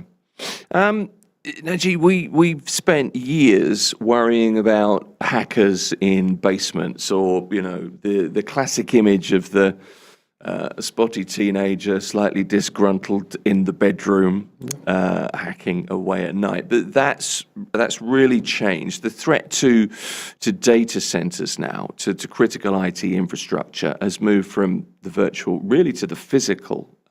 I guess. Moving to the cloud meant that data was safe, or at least that's what we thought. But how is the definition of risk, how has that changed in 2026? Yeah, very good question. So it has changed quite a lot. The risk was always probably known to some of the C Club, but probably not taken seriously. Now this is a wake-up call, as you mentioned it. This has pushed the enterprises to revisit their disaster recovery strategy, their business continuity strategy, to relook at every single aspect of it to make sure that they are really built in a resilient way and they're able to absorb any kind of downtime.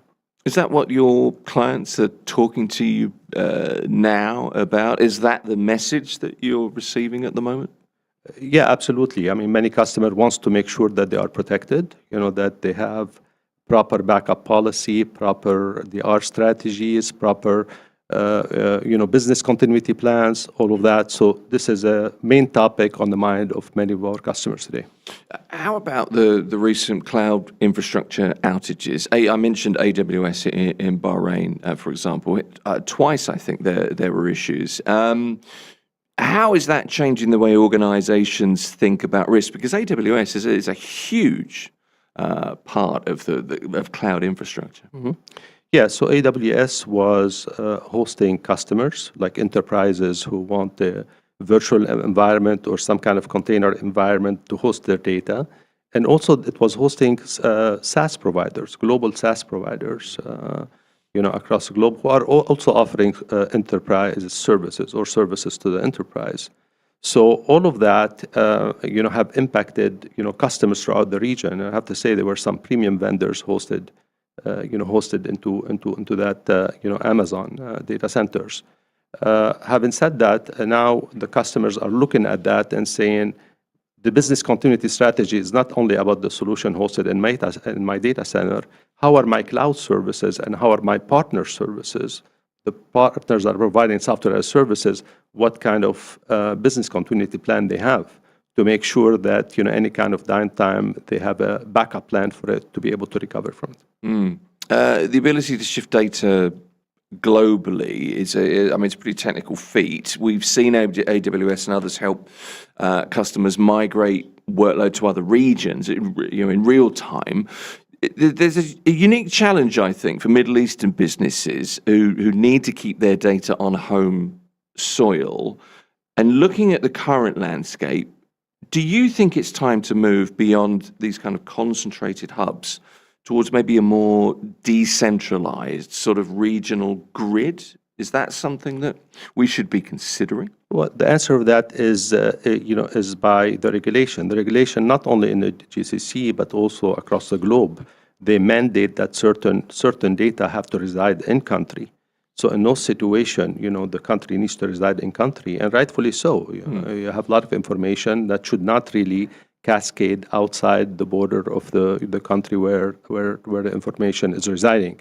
Having said that, this doesn't really stop from building a proper business continuity plan, right? So you can always have, a proper business continuity plan in country where you have your primary data, you have your DR data, you have also another backup sitting somewhere, in a third location that will help you to be, as ready as possible to absorb any kind of downtime, whether that's resultant from a cybersecurity attack or from a total outage of a data center. You're a person that's advocated for a while for digital transformation. It's a major part of your business. And we're now seeing chief information security officers being kind of pulled into board meetings to talk about stuff that maybe they didn't used to talk about, shipping routes or site security or regional power grids, for example. So kind of being tasked with owning disaster recovery, particularly at the moment, not just kind of incident response.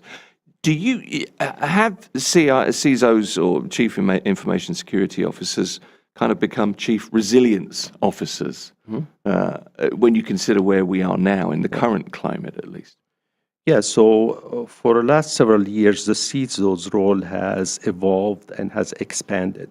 Right, it has expanded across because of the digital transformation, as you mentioned. Right, sure. A lot of the digital services are ongoing that have kind of moved the CISO role from just a person that's handling the security or just a department that's handling the security, all the way to a business leader within the organization. So the CISO is a person as part of the C club, making business decisions as well, right, and has the power to go across different departments. Right, in order to ensure that the business continuity and the resiliency is built, as a core foundation of the organization, not really built as an add-on to the organization. So yes, business leaders or CISOs are into this role, and of course, whenever you have the whole AI transformation, you have more AI threats ongoing right now. You need somebody that will be looking at the different, at your AI rollout, for instance. And a lot of times, the AI rollout is being handled by the CISO in some organization to make sure that the protection of the data is there. And then, for instance, you look at the DevOps, for instance, within the companies. The CISO plays a good role into making sure that the development is indeed secure from the get-go in the code, as opposed to come in as a plugin on the top later on down the road. It's an increasingly important role, isn't it? Not just resilience officers, almost bridging officers in some ways as well. Yeah, absolutely. Yeah. What's the difference between incident response and real business resilience? Could you define the two? Yeah, absolutely. So incident response is a response to an incident, like for instance, a cyber threat or cyber penetration. So while resilience is looking at the infrastructure to make sure that the business is ready to absorb any kind of downtime, regardless of the phase of the downtime. If it's a total data center outage, if it's an internet outage, if it's a SIP trunk outage, or whatever kind of outage we're talking about. In the past, disaster recovery was an insurance policy you hoped you'd never have to use. Yeah. Right?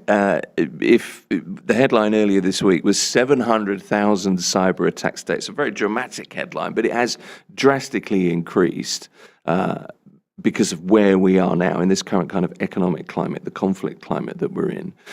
Physical infrastructure obviously has been under threat and is under threat as well. Is disaster recovery now kind of a daily operation requirement rather than just in case? It's a plan for just in case. Yeah, so actually disaster recovery should be daily requirement even under normal circumstances. Right. You have to ensure that you have a proper way of backing up the data, right? If you're not monitoring the backup of the data on a regular basis, you're not going to have, a backup, whether we're talking about you're backing up to another virtual environment or you're backing up to another disk, you're not going to have a reliable backup that you're going to be able to recover. So this is, disaster recovery and resiliency should be part of the core foundation. And if you don't build that in the way you operate, it's not going to be there to support you whenever you need it to support you. Realistically, how do companies prepare for outages in cloud services or data center services? What do you advise? Well, I would say the preparedness of the companies varies across different vertical, varies across different countries. We have, for instance, the banking sector across the GCC. I would say it's very ready because the regulator mandates all of the DR requirements, and that's an excellent thing. And of course, it supervises that as well. Every once in a while. So you have some verticals that are ready, while you have other verticals that their readiness is. It depends, right? Depends on the organization. Some have created a DR environment where they can, operate from another geographical center. Some are backing up the data, but I would say overall, many organizations are still, not really prepared for this, mainly due of the governance and the testing that is lacking. So if you have a DR strategy where you're not really testing it, where you're not really governing it, it's not going to give you the result that you need whenever you need that insurance policy. It's kind of the answer I feared, to be honest with you. It's kind of the answer I expected, because it always seems as though it's a case of, well, it's not happened, so it won't happen, and there's a scramble to catch up when things do happen. What are the biggest gaps that you see in business continuity planning? The testing and the governance, and the testing is not a one-time thing, right? It's an ongoing thing. Like I mentioned before, first you have to look at the monitoring of the data. You have to monitor that the backup is happening, that the backup to the VM or the backup to the tape or whatever, it's really in place and it's ongoing on a regular basis. You have to do some recovery test every once in a while, where you take a virtual machine and you bring it back up, again, or you take a database and you recover that database. You have to look at different aspects, of this and test it on a going basis, all the way up to, to complete dry run of your infrastructure environment to make sure that you are really ready to use that insurance policy in case you need it. It's a mindset, isn't it? Absolutely. It's a mindset of how you operate on a day-to-day basis. And it's a mindset that it needs to be across the whole organization. not necessarily only across the IT department, but also across the business leaders throughout the organization. Yeah, for sure. I mean, for you, I guess it's second nature. It's just part of existing in your space. But how do you encourage that kind of thinking? Because this needs to be second nature. It's just something that happens, and almost as though you don't notice it. That's kind of the way it needs to be viewed, isn't it, in an organization? Yeah, absolutely. So it needs to be built as part of the day-to-day operation. It needs to have a top-down push. You need to have the right investment into it. Of course, you cannot oversize it. It will become very expensive. You don't want to undersize it as well. It will not give you the right push or a right result whenever you need it. So you need to look at it from a pragmatic perspective, to look at every mission-critical application, and build what we call the right recovery point objective, right RPO or right RTO. Basically, how much data you're able to lose and you can live with, and how fast you can recover, right? Those are two key criteria to look at it, and you don't want to establish aggressive RPO, RTO for some of these applications because it becomes super expensive, to build it and to operate it on a day-to-day basis. I love the acronyms. I'm getting to grips with the IT acronyms, the RTOs of the world. You got IT Max Global, your company. You work extensively on innovation, right? Are you seeing a surge in demand for sovereign clouds, infrastructure that's owned and operated within, countries within the UAE or within Saudi Arabia, for example, that can operate independently of the global hyperscalers, if necessary? Well, this is happening across the region. Many African countries have their own data center today, more than one in some situations. Yeah, depending on which country we're talking about. It's happening in Europe. It's happening all over, right? So have a sovereign cloud is important for the government, vertical. It's important for some of the verticals as well, like banking, like healthcare in some situation. So yeah, we're seeing that happening, and it's happening all over the world. How should organizations rethink their reliance on a single cloud provider or a single region? So you need to look at your mission-critical application that's going to impact your revenue, right? Or, for instance, can be mission-critical application because those cannot afford to go down. As an example, you might be able to live with some downtime, but not a lot of downtime.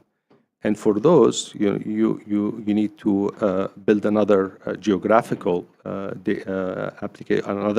application in the geographical center with a expectation back to the business on what is the RPO and the RTO that you can deliver back in front in case of an outage. So yes, we're looking at multi-cloud we've been deploying multi-cloud for many customers across the region for a long time. And this is needed for a mission-critical application. You don't want to do that for every single application because it becomes very expensive, right? Sure. So you want to build that for a right application that cannot afford to go down. And that's critical in resilience terms as well, of course. Yeah, absolutely. Yeah, okay. You were talking about CISOs, Chief Information Security Officers, just now. And this just kind of pops into my head. How do you, as a Chief Information Security Officer, effectively communicate? What kind of language do you have to choose? What attitude do you need to have if you're talking to a board of directors who may not have the same, that level of awareness that you do? How do you communicate cyber security and resilience, cyber risks and resilience risks to boards, to CEOs who are consumed by so many other aspects of the business? Yeah, so this is the tough part, right? Because every organization has a limitation on the budget, right? And where do we put the budget? Do we put it on projects that are revenue producing, or do we put it into a disaster recovery plan or a business continuity plan? So this decision needs to be done very carefully. I think the best way for a CISO to articulate the case is to look at it from a financial perspective. What is a downtime going to be costing the company from a business perspective? What is going to be the impact on the image of the company, on the branding of the company? What's going to be the impact on on the customers, right? And how much we're going to be able to retain the customers in case an outage has happened. When you look at it from an ROI perspective, when you look at all these elements and you translate them into an ROI, which sometimes is not really straightforward, sometimes this might be debatable, right? From an ROI perspective, I think this is the most effective way a CISO can make their case to make sure at least they're building the right resiliency for the critical application that they have. You mentioned AI just now very briefly. We're all talking about AI, of course, a great deal at the moment, but of late, much more about how AI can power attacks. How does predictive intelligence work? Say to move, I don't know, a client's data before disruption happens. Can AI really sense, a digital storm is on the way? I'm asking, I think. Yeah, of course, you can automate, many different things when it comes to the recovery of the data, when it comes to, how you fall back into. Keep in mind that when things happen, when a disaster happen, one key element is the people that you have, right? How are you going to operate the business? It's not only about the technology. The technology is only one single part of it, right? Where is my technical people going to be, right? The technical people, the first thing that comes to mind is I need to take care of my family, right? That will be the first priority on anybody's mind, and rightfully so. So we need to, think about all these different scenarios whenever, we're planning a certain scenario, and cater for that. So if automating as much things as possible, and there's a lot of things you can do in automation today, that makes it extremely appealing. Of course, you cannot automate everything. You always have that human intervention that needs to happen. But there's a lot of things that can be automated at this stage. If you are hit with a real crisis, what priorities should you have as a chief information security officer? What are the first three things that you should be focusing on? Okay, so I would say the first thing is to contain the threat, right? You have to contain the threat and stabilize the situation. So contain the threat means understanding of the threat, and in terms of security, you have to understand how the hacker went into the network, right? And really understand it to be able to stabilize the environment. The second thing is about recovery of the application. And of course, you have when you want to recover the application, you need to have priorities. What is priority 1? What is priority 2? What is priority 3? And focus on it from that angle, because every single person across the entire organization is going to say, I want my application and I want it now. Sure. And everybody is going to be in a chaos at that point in time. And I would say the third step is communication. So as a CISO, you need to communicate back to the leadership of the organization. You need to communicate back to your employees as well, right? And it's easy under those situations for you to be under a lot of pressure, right? So you need to be able to set a plan around the communication. You know how you communicate back every hour or every 2 hours, depending on the situation, back to the leadership. This way, they can communicate to their end user client or to their other stakeholders across the organization. Communication is key, clearly. What does a good disaster recovery plan look like? How do you test it as well? What does a good test look like? So I would say test depends from one organization. A good test depends from one organization to the other. But if you want to talk in general, from an industry best standard perspective, probably I would say monitoring on a regular basis. It's easy to do that, to monitor on a regular basis and flag abnormalities as things comes up. So this should be 7/24, right? And there are many different monitoring tools that are ongoing that can do excellent job into monitoring your platform. Whether you're talking on the application layer or you're talking on the data network layer or any kind of layers throughout your organization. The second thing is recovery of some things, right? You want to make sure that your people, your team, is able to recover, certain things. I would say that probably frequency on a monthly basis. You recover a virtual machine, you recover, a certain file, right, across, and you do it once a month. And then you go on a quarterly basis, and this is when you recover, you do dry run to recover a whole application, right? Your ERP, for instance. If your ERP is very relevant, you do dry run to recover the whole ERP, and you see how well you're doing against your recovery time objective and recovery point objective. And another, key part of the test would be a complete testing, maybe once a year, maybe more. At the minimum, I would say once a year, to do complete testing, stimulate the disaster that has happened, and do complete testing across the organization, including the business owners as part of the test, right? This way, the whole organization get an exposure on what to do in case something like that happen. And of course, you always have to do dry run test when you do major changes within your network. If you replace your data network, for instance, you need to come back and do complete run and not wait, for your yearly end-to-end testing for that to take place. One of the things about now is we've seen some disruptions, not as much as far less than perhaps could have been, but there are lessons to be learned, aren't there? So what kinds of lessons can regional businesses take from the disruptions to AWS in Bahrain, for example? What kinds of things should we be learning from that?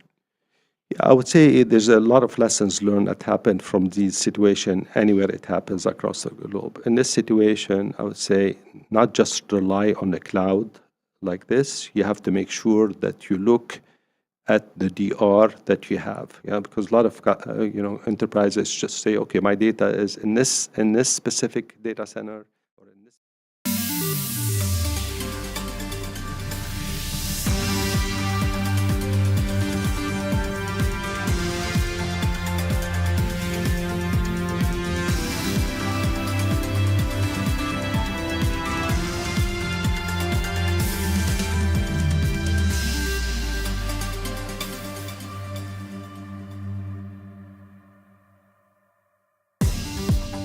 Good morning, it's 10 a.m. I'm Sahar Mushtaq, and this is the news on Mira Business FM. These are the headlines. Abu Dhabi welcomed a record 27 million visitors in 2025. This reinforces its position as a top cultural and tourism hub. Hotel revenues grew to around 9 billion dirhams. MICE delegates rose to over 2 million. Culture and leisure events drew over 4 million attendees. Cultural sites and libraries attracted more than 9 million visitors. Qasr Al Hosn saw a 22% rise in visitors compared to last year. Saud Abdulaziz Al Husseini, Undersecretary DCT Abu Dhabi, said the growth reflects Abu Dhabi's cultural appeal. He added it also strengthens the city's long-term economic impact. ADNOC Gas has confirmed all items approved at its annual general meeting. The company will pay a record $3.6 billion dividend for 2025, with $900 million due in May. Recently, an incident at the Habshan complex occurred when falling debris struck the site. During the incident, one contractor died on site and several others were injured. Dr. Sultan Ahmed Al Jaber, chairman of ADNOC Gas, expressed condolences to the family of the deceased. He also wished a swift recovery to those injured. The affected area has been secured and customer supply is uninterrupted. The company is now conducting a full assessment of the damage. SpaceX was applying for approval from the U.S. Securities and Exchange Commission for its highly anticipated IPO. Now the company has shared more details with its bankers. It plans to reserve a large portion of shares for retail investors. After the IPO roadshow, 1,500 retail investors will be invited to a special event in June. CFO Brett Johnson said retail investors are a critical part of this IPO. He added that they have been supportive of SpaceX and Elon Musk for a long time. The IPO is expected to be the largest ever, aiming to raise $75 billion, and this could value SpaceX at almost $2 trillion. Airlines in Europe and other countries are canceling flights, cutting routes, and raising fares. The crisis is caused by the U.S.-Israel war on Iran. It has disrupted shipments through the Strait of Hormuz, a key route for global oil and gas.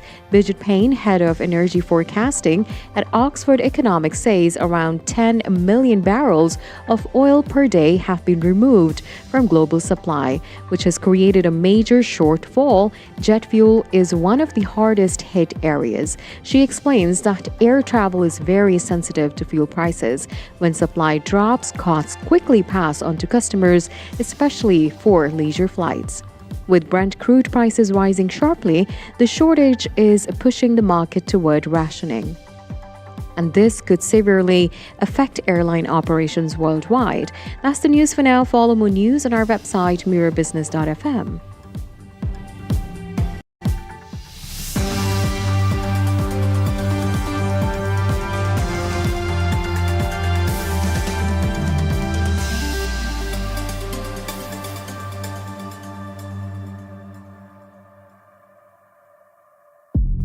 This is the Morning Drive at Mira Business FM. Real estate next. Where are we today? Where are we right now? AJ Menon is going to be joining me in the studio next.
Mira Business FM, your daily guide to the markets, money, and more.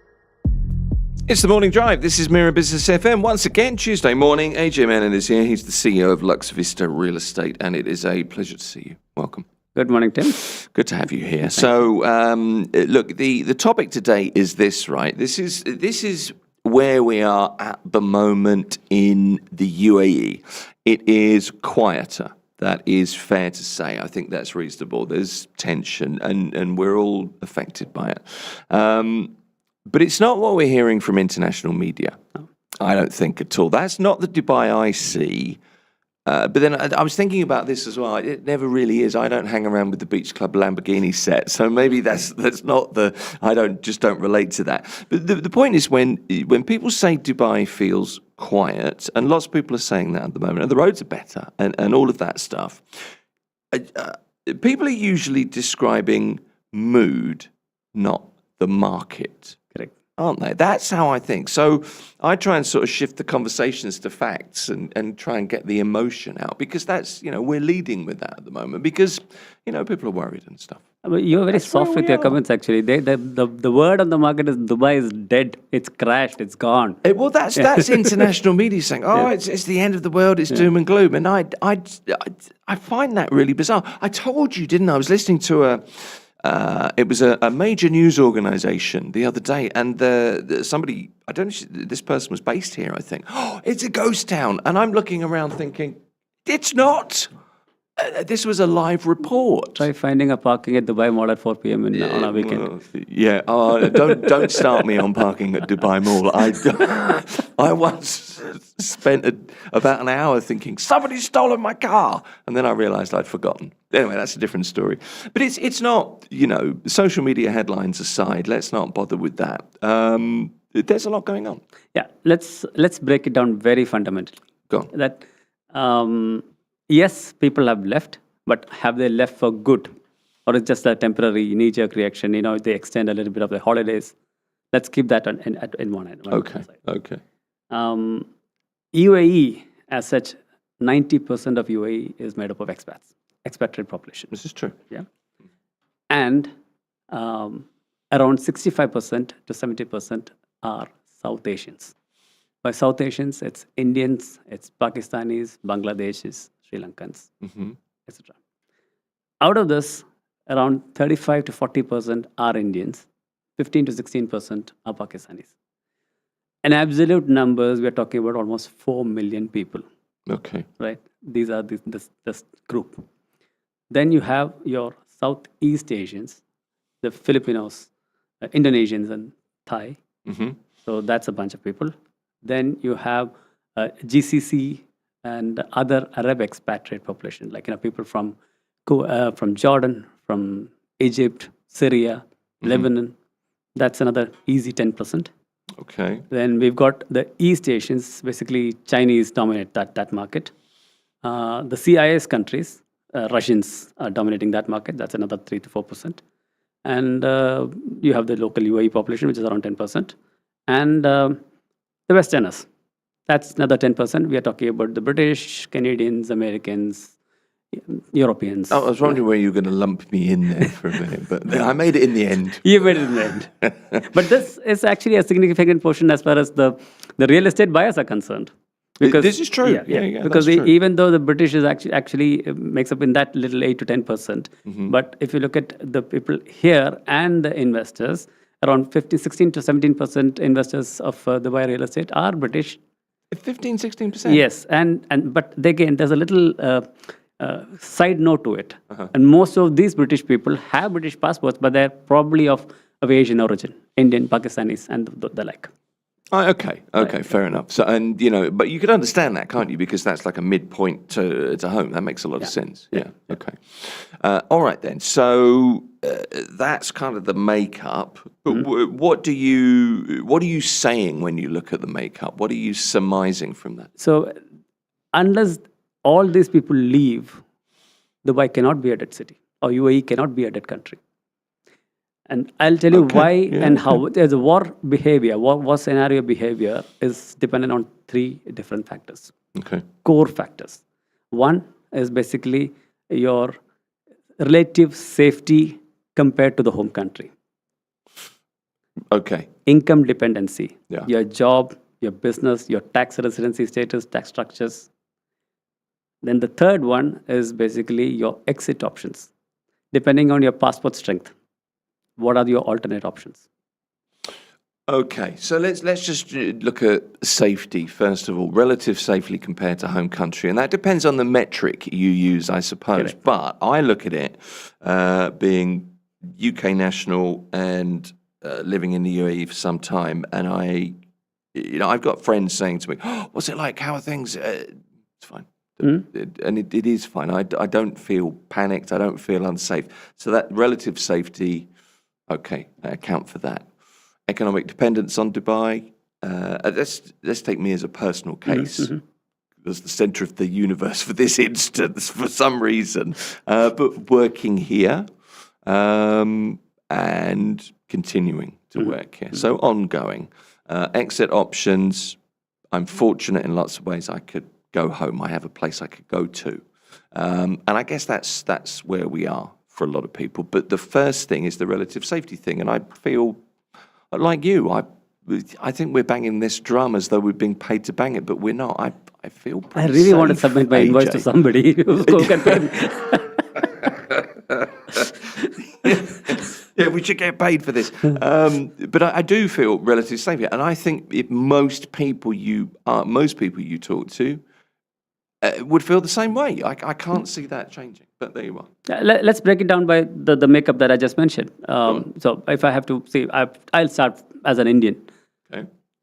35 to 40% people in UAE are Indians. Nothing's changing it. And this, by far, are also your biggest real estate investors and tenants in the country. So your real estate investments are pretty much okay. These people, their income is highly dependent on the UAE. Sure. They have lived here for years. They've built their life here, deep-rooted community ties, schools, businesses. They're here. And most of them are middle-income people, and whatever they have bought may be leveraged. So even if they want to leave this place, the exit is not very easy. And they do not have much of exit options. So ideally, they're going back to India. And what happens if they go back to India? Are they safe? Yes, they're safe. Yeah. But what about the income dependency? Most of these people will find it extremely difficult to find similar paying jobs back in India. Okay. So that's going to be a lot of problems for them. Any future income in India will be taxed. Whatever money that you're going to take from here, the savings that you've had over the years, when you're taking it over to the country, that gets taxed. Then what are they going to do? Where are they going to invest? So real estate investment or any investment in India, it's not great because obviously it's not going to give you, the yields are very, very less. And there are taxes on capital gains and rental income. Yeah. And another thing is the currency devaluation. So it's not a bright future if these people go back to India. I mean, I respect India, that's my country, but if you're comparing a lifestyle here and lifestyle in India, it's very different. The standard of living is quite high here. Okay, so in an apple-to-apples comparison, I think you make a very strong point. But you also have, and you kind of mentioned this, but the depth of the ties. You have generations, family generations, particularly as demographics from India here. It's important to remember that, isn't it? And there is a connection to the country. I mean, this is home. This is home. For most of the people, this is home. Yeah. Let's now take the Russians for an example. Okay. So they fall into that CIS countries kind of thing. Okay. Do they feel relatively safe here? Yes, they do, because they have an ongoing conflict with Ukraine in their home country. And why are they here in the first place? Because of the sanctions. They cannot. The movement to many European countries are quite limited, so they cannot just go around anywhere. And they are here so that they can have a place to live, park their capital. It's wealth preservation. So these people are not going back. The wealthy may move for the time being, but they will still stay invested here. They will not go back. They have to come here. And real estate is a wealth storage, isn't it? It's a wealth storage, and they also make up. They're number 5 in terms of real estate investors in all of UAE. Okay. So they might be a small percentage, but in terms of real estate, they make up a good percentage. Okay. And in terms of safety, yes, but I suppose as well. But there is political and economic uncertainty, currency volatility. Consider. Yeah. Okay.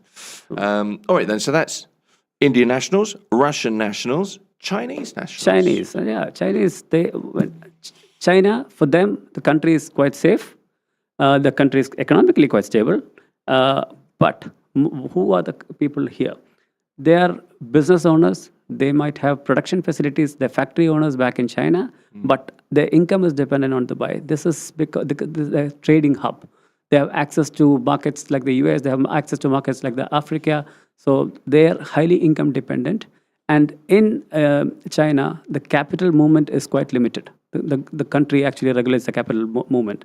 So the moment they come here, Dubai offers them a stability, trade access, and capital movement ease. So that would prevent the Chinese from going back also. So they're also not going back. Okay. Let's move on to GCC nationals. GCC. I mean, GCC nationals and Arab expats. In our list of nationals this morning. Go on. They are actually culturally very aligned to the country because it's their own home ground. Yeah. And if UAE has a problem, all the rest of the GCC also has the same problem. Mm-hmm. But they'd rather be in UAE because obviously the UAE offers a much more liberal lifestyle. It also gives access to global markets because most of the international companies, they've got bases in the regional headquarters are in Dubai. Yeah, okay. So it doesn't make any sense for them to leave this place and go back to wherever they are from. All right. And Dubai has a very sort of global approach, doesn't it, I suppose? And especially if you're talking about countries like Lebanon, do you think they'll go back?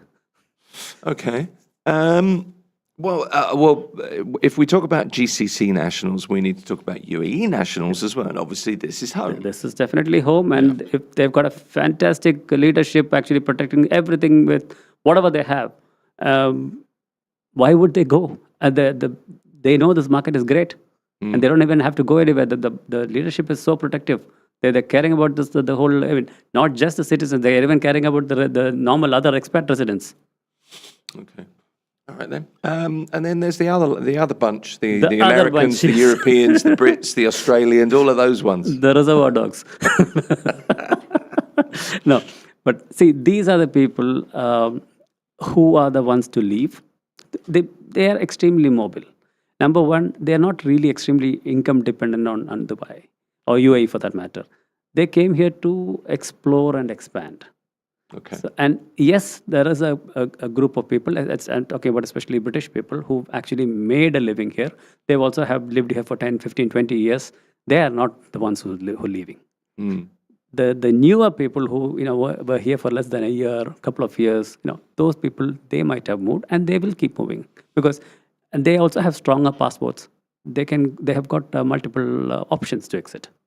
Yeah. Okay. The anecdotal thing is that the influencers have left. Yes. Yeah. And so this nobody's shedding a tear about that either. I should note, but actually, people, that's the only ray of hope in this entire the new scenario. Actually, there's some truth in that for sure. So the people that came here to explore and expand, and I think you're absolutely right, not financially dependent on Dubai in the same way as most of maybe many other nationalities. Some of them will leave physically, but they're going to stay invested, and maybe for tax reasons or the lure of real estate investment. See, and because the thing is, everybody knows that in the long run, everything is going to come back. It's this immediate fear of personal safety is what is making people think and react emotionally, or illogically, for that matter. Yeah. Or maybe it's a logic for them because if they fear, they leave. There's no shame in that. Yeah, if they want to leave, that's fine. Sure. Temporarily, but eventually, when the markets are back, the Habibis will come back. I love your vernacular. So, look, you're painting a pretty... overall, it's a reasonably positive picture. I mean, it's certainly a positive picture in terms of how you view the market, how you view the real estate market. It's all interrelated. If there is people, there is demand. If there is demand, there is supply. And obviously, it's going to get absorbed. And Dubai has always, or UAE has always operated on a we build first and they will come later. That was the business model right from the word go, even from 2002 onwards. So what has changed? Nothing. I mean, geographically, you cannot take this region apart. I mean, if people have to trade from the east to the west, they have to come through the Middle East. War, no war, it has to end at some stage. But then it has to go through this area, this region. So there is no saying that this region will disappear overnight or in this course of war. Yeah. Do you know, over the weekend I was reading something. I've mentioned this a few times, but I think this is interesting, and it kind of lends itself to this discussion. Ahmed bin Sulayem, the executive chairman of DMCC, well-known guy, very articulate, and I think says some interesting things. But he came out with a phrase yesterday, and he was asked, what do you think of what's happening, and how do you feel about confidence in the market? And he said something that I thought was really interesting. He talked about how it's, when things come back at strength, and he believes they will, that's fine. But he put Dubai forward in particular, the UAE as well, as a natural hub. Not a hub, but a natural hub. And the subtext to that is kind of, why would you go anywhere else? It's all here. Exactly. That's the feeling, and I wonder what you think about it. It's exactly the same thing. That's exactly what I've been trying to tell you, because this place is not going to disappear overnight. Yeah. It's going to be here. And if it is going to be here, this is geographically the center of the world. And every aspect, it is going to be the center of the world, because, we already had the 2033 plan. We already have the 2040 plan. This is a temporary 1 year kind of a thing. And it will not even last 1 year normally, because the world cannot afford to do so. And again, we've seen a lot of tourists leave the country, because that is why we see this, the roads empty, the hotels empty. Yes, they've left, or they're not able to come here because of few other reasons. It's not because they are afraid of the place. They cannot come because the flights are not operating. And there are far fewer, you're right. Yeah. And why are the flights not operating? Because of the high oil prices, the cost has gone up. Also, insurance prices have gone up. So there are many insurance companies who are not insuring these flights. And that is the reason why most airlines are not operating in this region. Even Emirates is running at 60 to 70% capacity. Yeah, I hear stories. I don't know how it works, but I hear that, getting medical insurance, if you're over a certain age to come here, is prohibitively expensive, maybe even not possible at the moment. I've heard that from somebody, and that's an issue. So tourism and the transit crowd, that's a difficult thing. That's a hit at the moment, but hopefully a temporary. Beyond personal insurance, it's these aircrafts are not being insured. Yes. The ships are not being insured. Yeah. So the shipping may be a global thing, but there's a bunch of people sitting in London who decides their future. The most of the insurance club, the P&I, are sitting in London. This is the thing. I was thinking about that as well. But we talk about these things. Are we talking about sentiment, or are we talking about actual numbers? What are we? You have to separate the wheat from the chaff. The actual news from the real situation. It comes back to the original statements that we made at the start of this conversation, I think. Let me give you one more actual number. The real truth. Okay, go on. Actual number. From March 8th to April 6th, the number of sales transactions that happened was 13,037. It is 19% year on year down, but it is still a big number compared to what is happening now. 13,037 transactions. Okay. And to some extent, I'll back up your figure a little bit more. And I think I'm guessing you're going to agree with this, because it was the kind of general perception that a correction of sorts, or a recalibration, or not a crash, but there was always going to be, how high could rents go? There was expectation that things were going to drop slightly. So that 90% year on year, part of that, I guess, is taken up by a natural receding, isn't it? That is absolutely correct, and which is also great for the market, because now the launches will be reduced. So the supply is definitely going to go down, and whatever has been launched, we are expected to have 120,000 units delivered this year. which has never happened before and which is not going to happen now.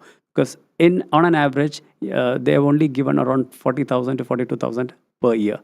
And to have 120,000 units in one particular year has never happened, will never happen, especially with the supply chain disruptions. It is going to be much lesser. It feels better, actually. We were talking to Fitch Ratings this morning, and that's quite a technical topic to talk about, but I came out of that feeling quite good. They were quite positive. You're positive. Positivity is infectious, AJ. It should be. I think it should be. Yeah, quite right. AJ Menon is the CEO of Lux Vista Real Estate. Joins us weekly at Mira Business FM, and it's always good to see you. Likewise, sir. Appreciate you coming in. This is Mira Business FM. Mira Business FM, your daily guide to the markets, money, and more.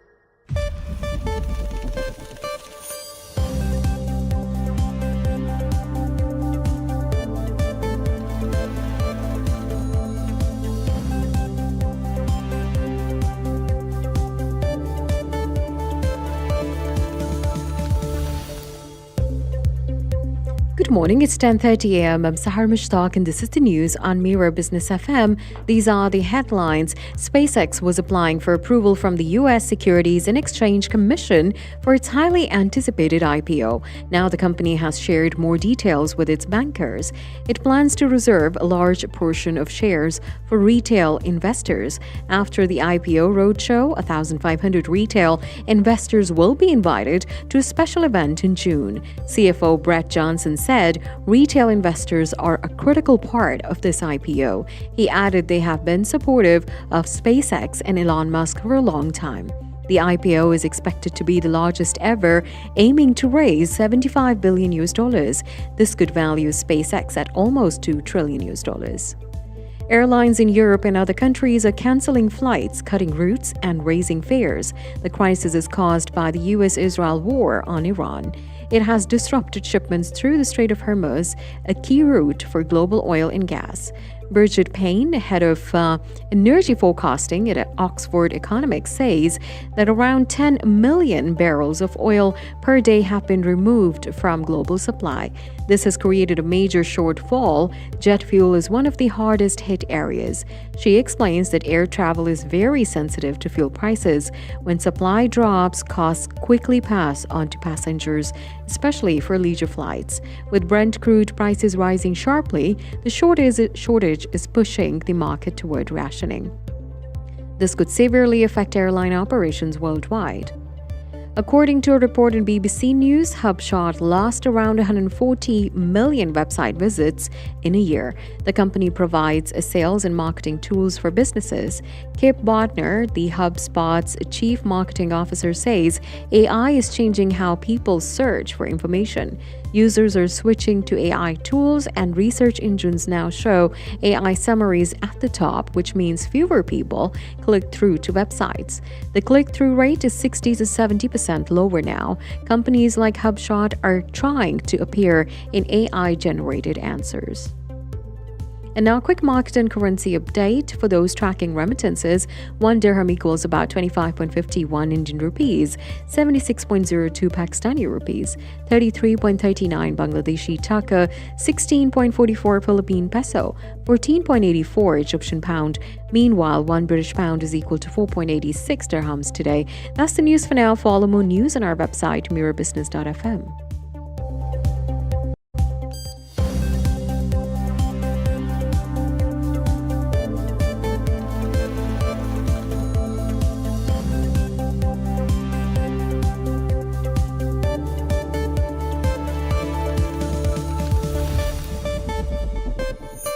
Business FM, Dubai's home of business radio.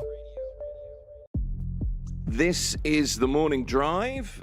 Next up, we're talking investments, but where do diamonds belong in an investment portfolio is a question to answer. Is the diamond market just for the ultra wealthy? And also, lab-grown diamonds are on the rise. So does that mean that natural stones are under pressure? Lots of questions to put to our guest. Rodion Kazanzenko is the founder and CEO of Magnat Family, DMCC. He's something of a diamond expert, has insight into both the natural and the lab-grown markets. Rodion, it's good to meet you. Thank you for inviting, and good morning. It's good to have you here. Now, your firm, Magnat Family, operates both Magnat Fine Jewelry, which is the natural stuff, and seed jewelry, which is the lab-grown stuff. Yes. There's a distinction there. Could you simplify that, the differences between the two to begin with, just for people listening that aren't into the diamond world? Yeah, we have two jewelry brands. One who operates natural diamonds, and another one lab-grown diamonds. It's totally different, things.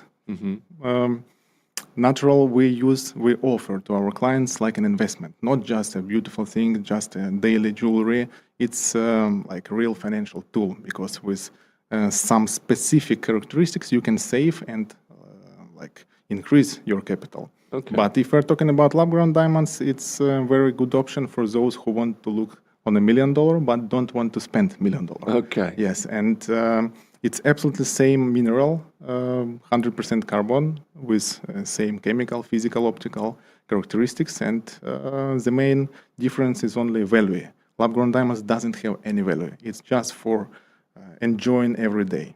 Okay, but they look and they sparkle and they appear... Totally same, yes, totally same. And we do like the same quality of jewelry for both of brands. Of course, with lab-grown diamonds, we have more creativity. We can make some special diamond cuts. We can make some interesting designs. And if we're talking about natural, it's more like a classic, something like timeless, which was actual 100 years ago and will be actual after 100 years ago. Yeah, I mean, my perception of diamonds is that, for an engagement ring, I'm supposed to spend a month's salary, which I think was De Beers or whoever it was at that time. It's still a perception, I think. It's kind of a rule that you should spend 3 of your salaries on an engagement ring. You don't say that out loud. Just stick with one, because you're scaring men. It depends on the salary, Yeah, I suppose so.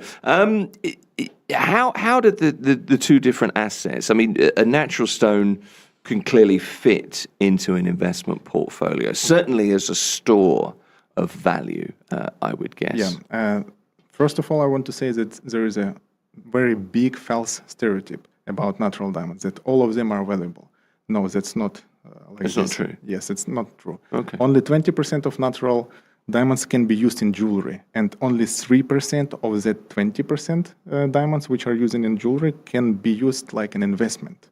So they are very rare, and it's very specific kind of characteristics. Only on my opinion, the best investment is fancy, vivid color diamonds, especially pink or blue. Right. For example, people can mine them once in 2-3 years. So they're extremely rare. It's a really scarce commodity, very rare commodity. Yeah. Okay, I understand that. So my perception would be that if I was to become a serious diamond investor, it's a very high entry Yes. point. Unfortunately, it's very high entry point, and all other people who are talking that you can buy 1 carat round diamond, flawless, and it will be an investment. No, that's not true. Because after lab-grown diamonds started to shake market, natural diamonds goes down each week.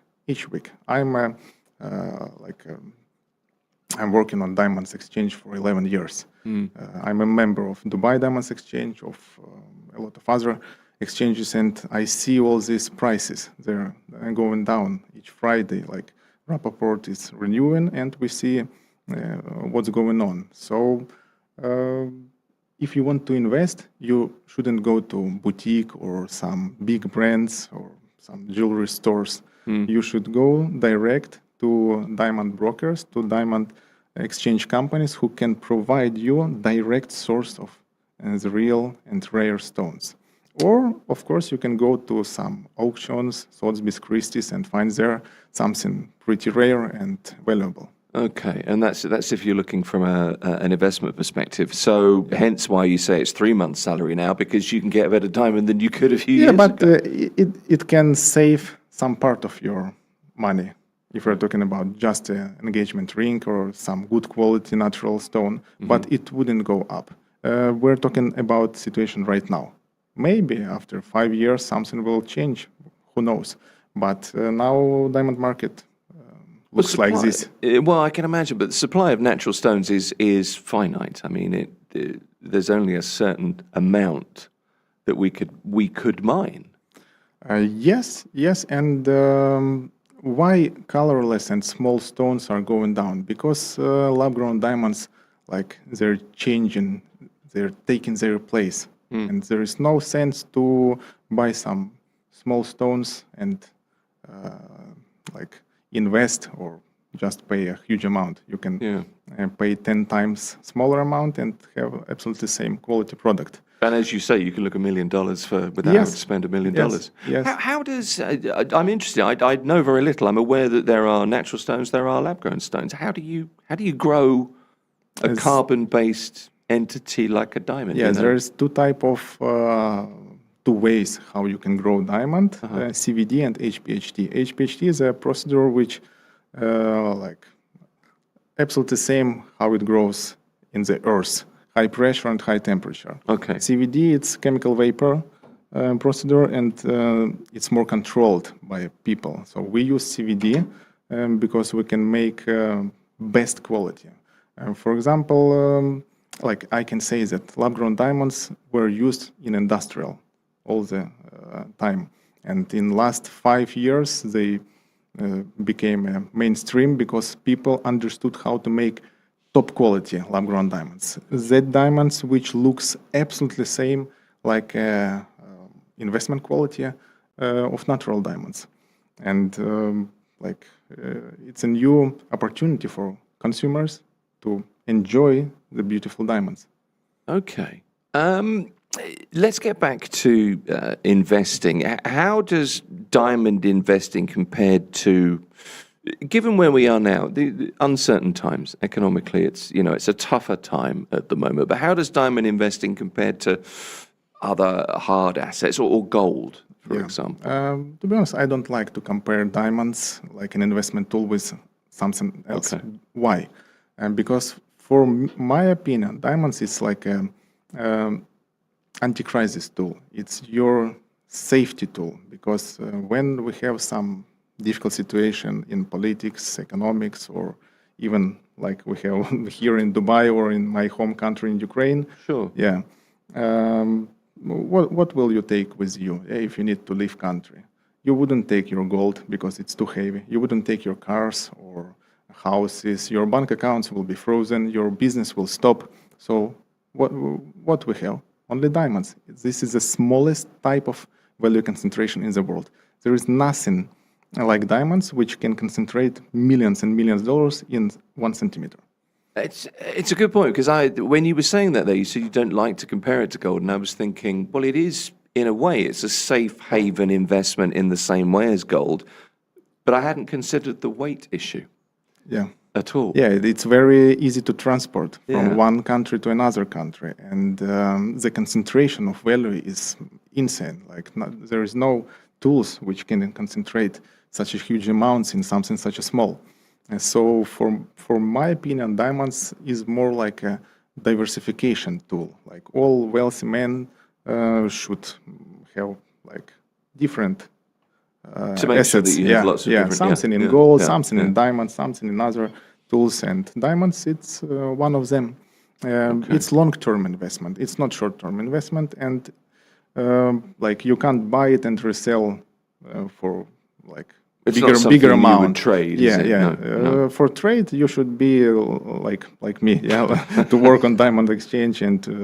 You should be doing the lab-grown stuff and the jewelry and all. Yeah. No, I understand. But what characteristics make a diamond really investment grade? You mentioned earlier, rare colors. But what else? Yeah, only the rarest pieces can be a real investment. Right.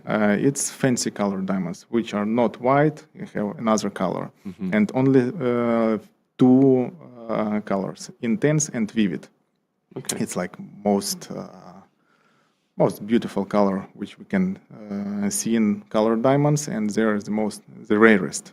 It can be pink, blue, red, green, sometimes yellow, but only vivid. So like mostly it's about color diamonds. Okay. Colorless diamonds we can use only like huge rocks, like Bigger the better. yeah, like okay. 20, 30, 50, 100 karat. But of course, it should be very high color and high clarity. Right, If you will buy some 100 karat, I don't know, K SI2, it wouldn't be an investment. It will look bad and it wouldn't save your money. But if we're talking about a high combination of characteristics, it's also rare. So the key point in diamond investment is the rareness of the stone. Gotcha. Of course, you should buy it from a right source. If you will go to, I don't know, some reseller who will ask me to find this diamond, you will have some middleman and extra value, and it wouldn't be an investment. I was going to ask you about that. When it comes to, you need to buy in diamonds from a trusted broker, obviously, but there is a certification level necessary, I'm sure. For diamonds, of course, it should be GA certified. Right. Yeah. And it should be, as you mentioned, trusted seller, because now one of the biggest issue of the market is unprofessional traders who doesn't know what they're selling. And because of this, we have this false stereotypes that all diamonds are valuable. They can sell you 3 karat stone and tell it's best investment for you. But I'm working like with my clients honestly. I can sell them lab-grown diamonds from my lab-grown brand seed jewelry. I can sell them natural diamond from Magnat Fine Jewelry, but I will tell them that it's not a direct investment. It's just your preference. If you want natural, okay, use them, like for your personal. But if we're talking about investment, it's really high entry point, and you should work only with trusted sellers, and don't look just on the websites or images, because now you can make any image easily. Yeah, for sure. No. You should speak with people in this market and have some recommendations, and to understand who is this person in a real. Because the common sense logic here is, this is your money, this is an investment decision, and this is a very high entry point, high value entry to investment as well. So due diligence and research. Yeah, it's very close market, and everyone knows each other who is on a top level. You're based here in Dubai. Yep. Dubai is the world's largest diamond trading hub. DMCC have just moved to join the Natural Diamond Council. What does that mean for the confidence of people that come to you, want to become private diamond investors, if they're worried about the long-term kind of resale value of stones that have been mined? What does this decision, this move mean? Of course, like Dubai Diamonds Exchange, now it's number one in the world. Yes. And it's number one not only for, I don't know how to say it, for quantity, for selling quantity. Okay. Yeah, it's number one for people who is working on this market, because now we have here everyone, as you mentioned, World Diamond Council, GAA is based here. All the top biggest companies, biggest names are here, and we're talking about trust for this market. So, if you are looking to buy something in Dubai, it's right decision. Okay. You can say like this. Because we are known as a hub of so many different things, but we're also a diamond trading hub now. What effect have lab-grown diamonds had on the pricing of natural stones? You mentioned a little bit about that earlier on. There's been how much of an effect has there been in real terms? Already minus 30%. Natural diamonds since 2024 dropped on 30%. 30% in less than 2 years. Yes, and no one talking about it. That's why I told that we're working honestly with our clients. If you will go to some jewelry store, jewelry boutique, jewelry brand, they have same prices which were 2 years ago. Yeah, and no one will tell you that prices are going down. So, like, I mean, I'll be honest with you, it's a market that I don't follow. It's not something I consider, really, and I had no idea. I'm speaking with a lot of clients each day, and I understand which information they have. Like, they think that everything fine, everything good, and natural diamonds will grow each year, and each stone is valuable. You know. Okay. This is a big problem of the market, because there is no information, like open information. You know, to find some information about this market, you should work a lot. You should ask a lot of people and make a good research. And even while you will do this research, like, you can find not true information. You know, because those people who just want to make money, but we want our clients feel the benefits of owning diamonds, even natural or lab-grown diamonds. Because it's natural diamonds, it's for investment. Lab-grown diamonds, it's for enjoying. Generally speaking, Yes. Yeah, okay. Do lab-grown diamonds hold? Is there an investment value at all? Nothing. Really, No, nothing at all. No, that's zero. After purchasing, it's zero. Just like a jewelry piece, like for gold and a little bit for design. Okay. Like 10-20% it can save for that money which you sell. Okay, so you can design a diamond, I guess, almost to order in terms of cut, Yeah. clarity, color.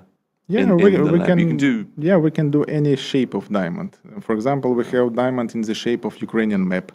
We have diamond in the shape of flamingo body, toucan beak, wing of parrot, wing of hummingbird. A lot of different interesting things, and it's about creativity, and you can make it easily, and you shouldn't pay $100,000. Wow. It will cost a little bit in comparing with natural diamonds. Okay, so I don't know if I can make a price comparison. Let's take a reasonable let's quality compare 1 carat natural stone Yeah, to a 1 carat lab-grown. lab-grown. That's not the best. Okay. Yeah, I can tell, for example, like vivid color diamonds, Okay. which I told are a real investment. In natural, it will cost millions of dollars. Yeah, for example, $2 million. In lab-grown diamond, I can sell the same in $20,000. It's a huge difference. Yeah, it's thousands of percent. Yeah. So I could look like I'm worth more than 20 dirhams. That's Yeah, and remarkable. you will look absolutely the same. And I'll if look $1 million. you're driving Rolls Royce, no one will think that you're using like lab-grown diamond or something like this, you know. And a lot of people do like this. They buy lab-grown diamonds and they're mixing with natural diamonds. And our clients also were working 11 years on this market and have a lot of Ukrainian clients, wealthy Ukrainian clients. And they have good collections of natural diamonds, but since 2023, when we started to work with lab-grown diamonds, they started to mix with lab-grown diamonds. And you're starting to see that more and more. Yeah, People mixing and matching. Yeah, And yeah. I guess that just enhances. yeah, and no one can find the difference. Even like gemologist or some expert, even myself, no one can do this. Only in laboratory you can understand which is natural, which is lab-grown diamond. Okay. Even those people with those the things in their eyes that If they if use. he will tell that I see the difference, he's lying. Really? Yes. It's that advanced. Yes. I've learned a great deal from you this morning, I have to say. I mean, the thing is, in this case, it's the flaws in the natural diamond or those tiny, tiny flaws. Is that a perception of more value? Because that's the way they're going to stand out, aren't they? I'm trying to understand the relationship, because if you can make a perfect lab-grown diamond, and it's the same in every way, it's carbon, it's... Yeah, but natural diamonds will finish someday, yeah? Because of this, they have some value, and it's very difficult to mine like top quality diamond. But if you can't tell the difference... Yeah, I mean, like, you can't mine a lot of fancy vivid diamonds. Like, you can find one in 2 years, But if we're talking about lab-grown diamonds, you can like create 10, 20, 30, 50 a month, how much as you want, how many as you want. And because of this, we have the difference in value, which is difficult to create. It has a value. Okay. So in this market, investors need to make their decisions very, very carefully. Yep. Yeah.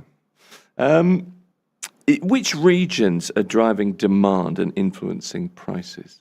If we're talking about consumers, it's of course USA. Like they're the main consumers of any type of diamonds.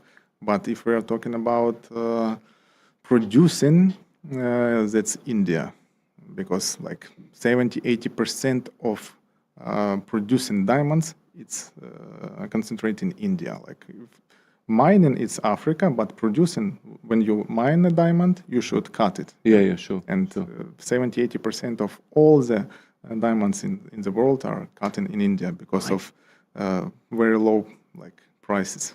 Really? Oh, okay. That makes sense. I was under the impression it was, I thought it was Belgium, actually. No, Europe is not there at all. Now it's done. I can say like this. Wow. Yeah.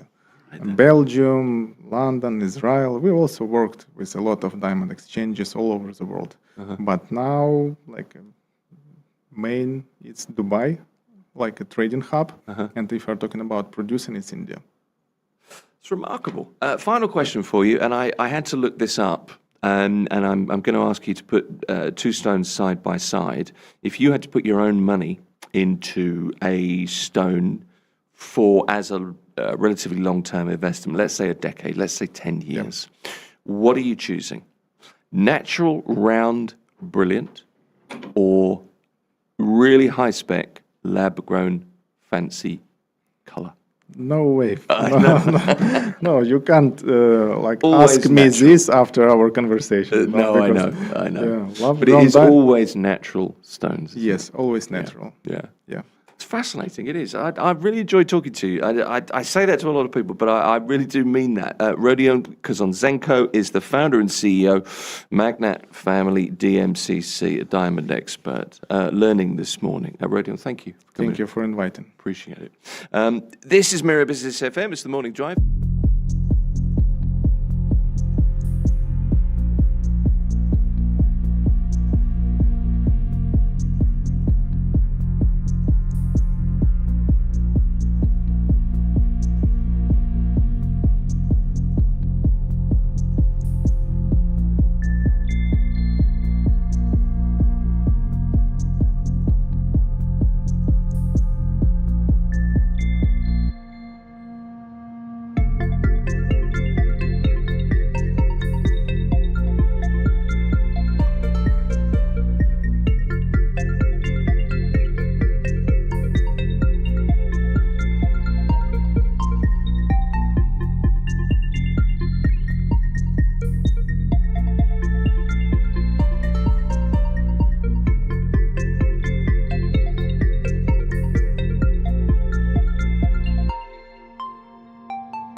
Good morning. It's 11 a.m. and this is the news on Mira Business FM. These are the headlines. Abu Dhabi welcomed a record 27 million visitors in 2025.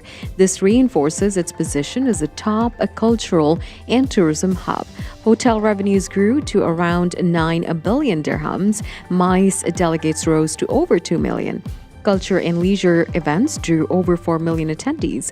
Cultural sites and libraries attracted more than 9 million visitors. Qasr Al Husn saw a 22% rise in visitors compared to last year.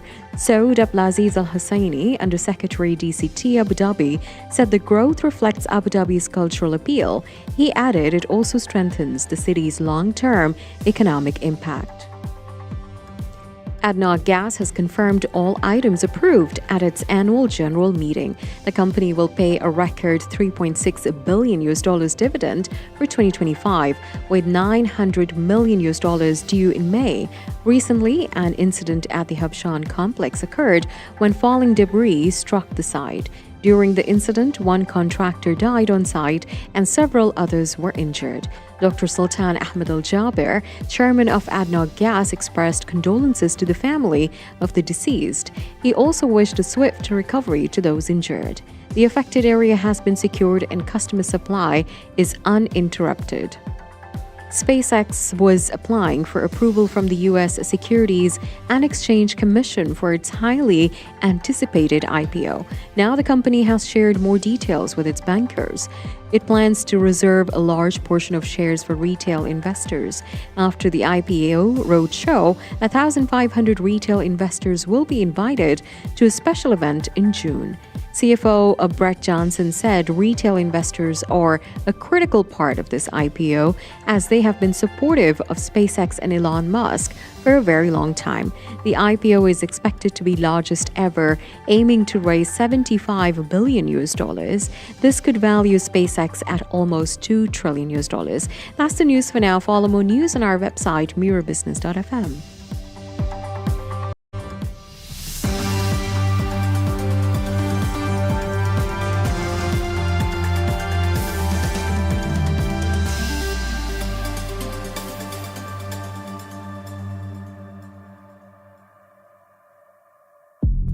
It's the morning drive here at Mira Business FM, another edition of The Fine Print, our weekly legal conversation and podcast next. And it's about the UAE tightening tax rules and extending audit windows, a legal perspective next at Mira Business FM.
Mira Business FM, where business comes to talk.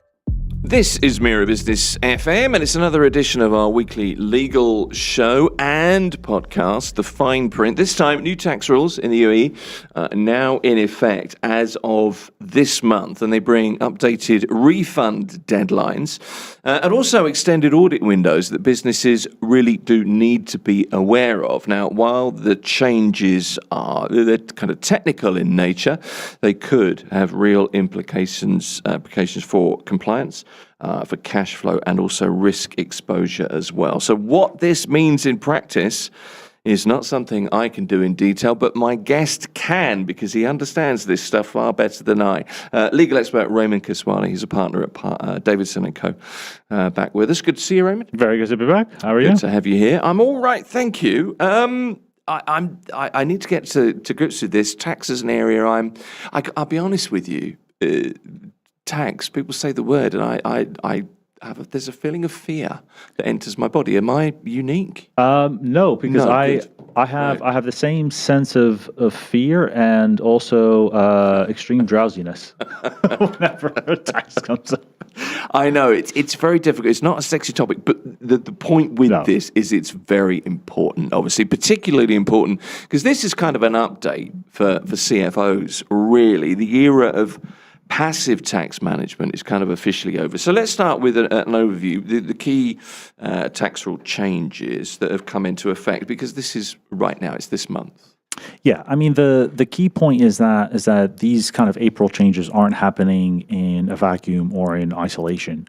They're sitting on top of amendments that came in from the tax procedures law that came into effect at the beginning of this year. Yeah. And so in practical terms, we can kind of split it into 4 different changes that business have to keep an eye out. So the first would be that there is now a much clearer framework for refunds of tax balances. Taxpayers generally have up to 5 years from the end of the relevant tax period to submit a refund claim or use that credit balance to settle their existing tax liabilities. If they miss that deadline of 5 years, then the right to claim that refund lapses effectively. Right. So, and the second is that these rule changes now expressly confirm that refund procedures apply to any credit in favor of the taxpayer rather than the opposite. So that's becoming a very clear point now. Okay.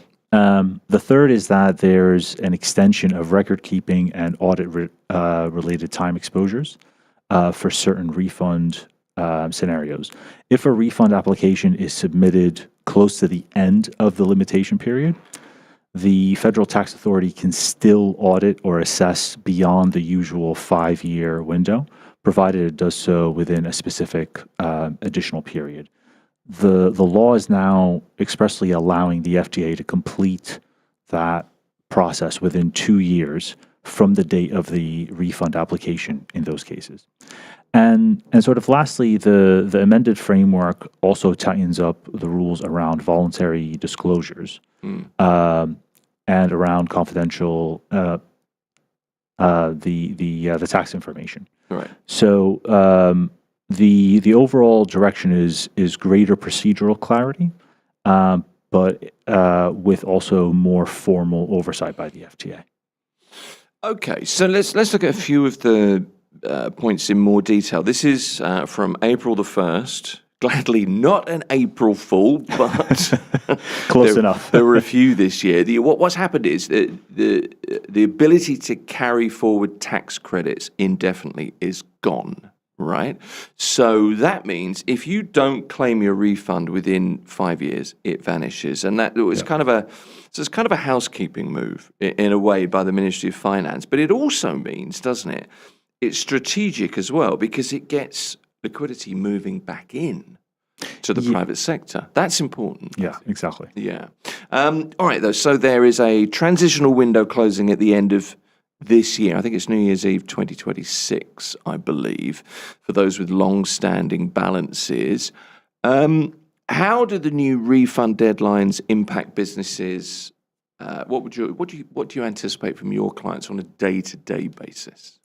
Yeah, I think that this matters a great deal from a day-to-day level because tax credits are not just a simple accounting issue. They, as you rightly said, they actually do affect cash flow, working capital, and the kind of internal planning of a business.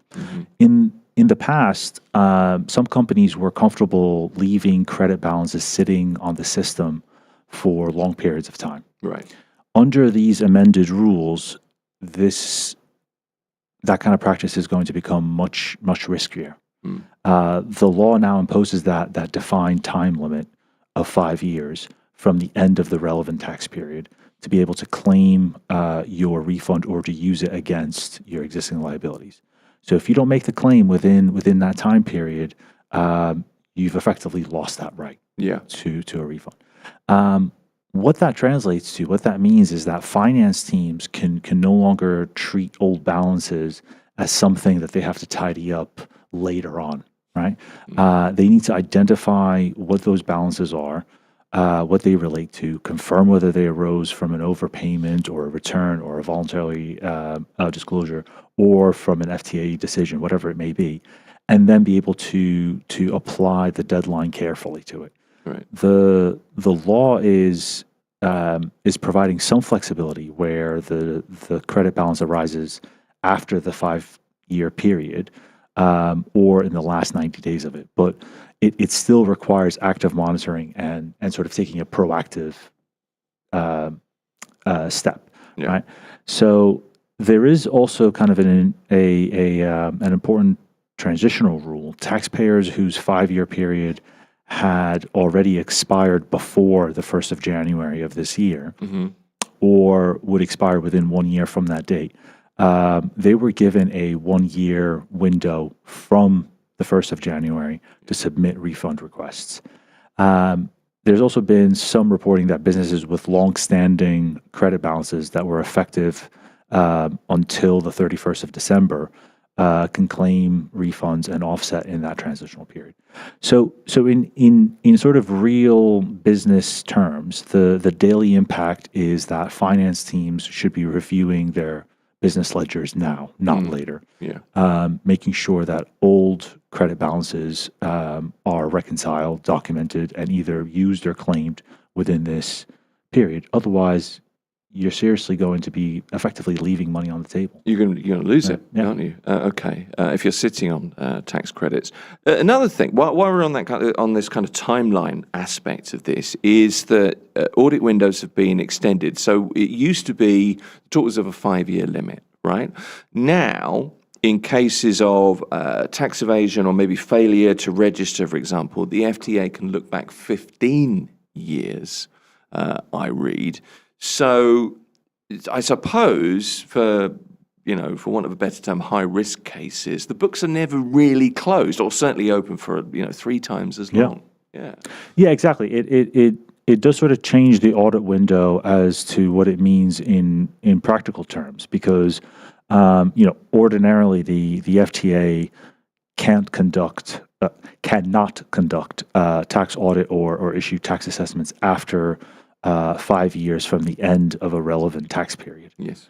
But one of those exceptions now clearly applies where a refund application is submitted during the 5th year, right, or within a certain extended period of time. In those cases, the FTA can still audit or assess, provided it completes the process within 2 years from the date of the refund application. So, practically speaking, a business should not assume that once it approaches the end of that 5-year limitation period, the file is effectively closed.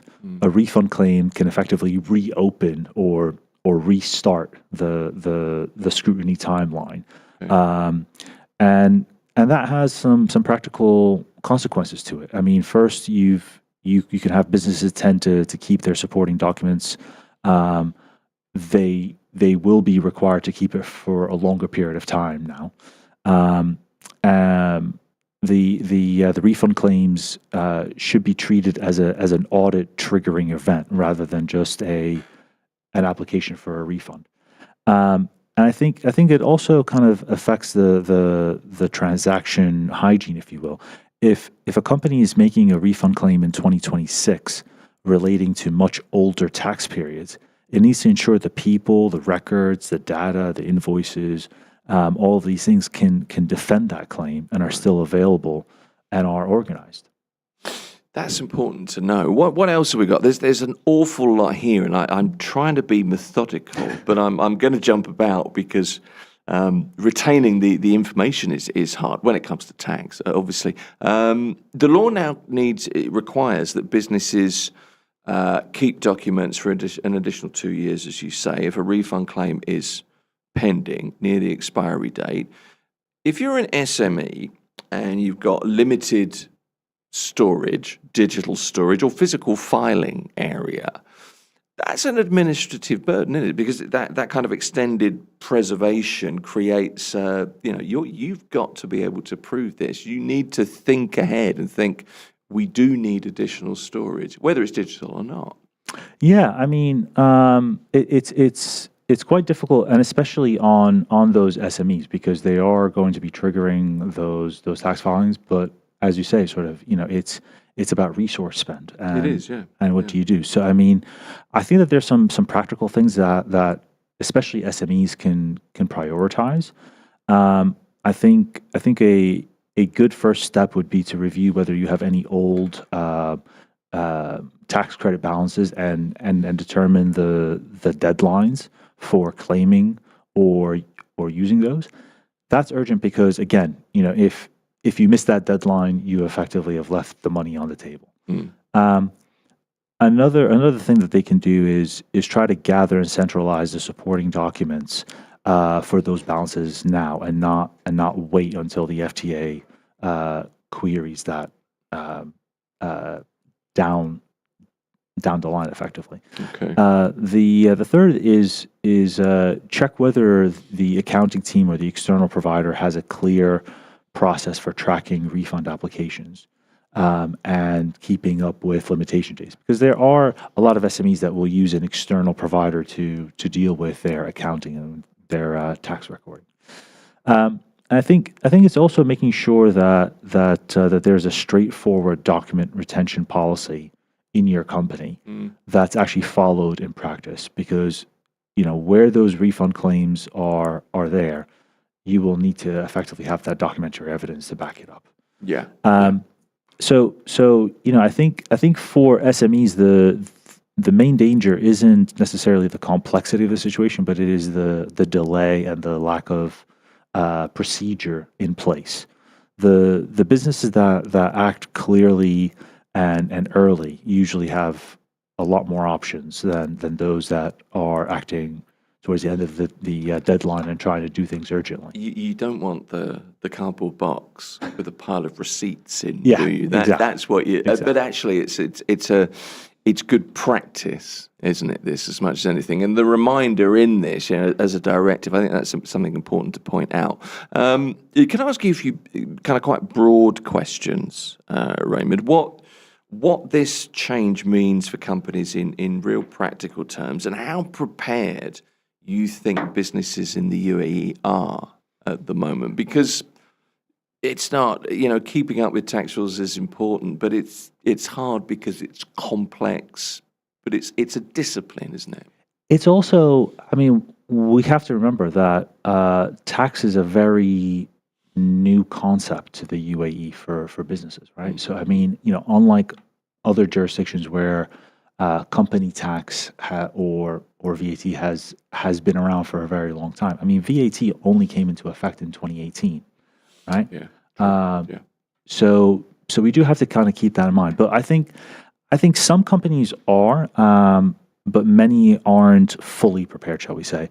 I think your large multinationals or regulated firms, businesses with kind of a strong finance or those kind of functions are generally better positioned because they already operate within those kind of tighter controls. And they usually have more sort of mature record keeping strategies. There's a history of procedures, Exactly, isn't there? exactly. Yeah. Where I think is more vulnerable is among those businesses that have grown very quickly. Your startup that all of a sudden really picked up pace and is gone quite big, or those that have sort of relied heavily on external bookkeeping support, or they've treated tax compliance as sort of just a filing exercise rather than a corporate governance issue, if you will. Yeah. Right? Those businesses may have credit balances on the books, but no clear internal process on reviewing them, on claiming them, or how to just go about doing so, or preserving the underlying documents that support those claims. And this is more of a behavioral shift, I think, rather than a legal one or a business one, because the UAE tax regime is again, it's very young in comparison to virtually all other countries.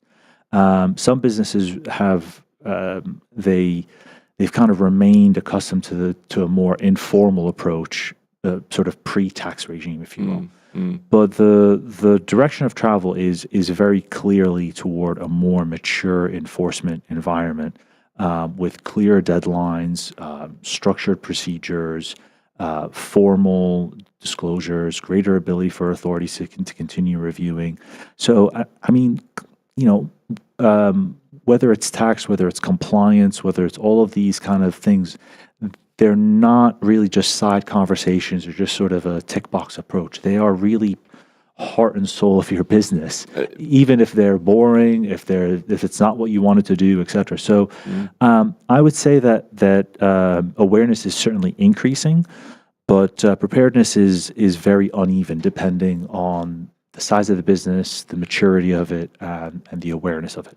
I think many businesses are probably still underestimating how operational and how significant these changes are going to be to their day-to-day lives. I get the feeling you make a very good point now. I mean, these amendments also revise how tax information is shared across government entities as well, and that's something you need to take into account. So it leads me to the natural next question. What are the risks if businesses aren't compliant with the updated rules?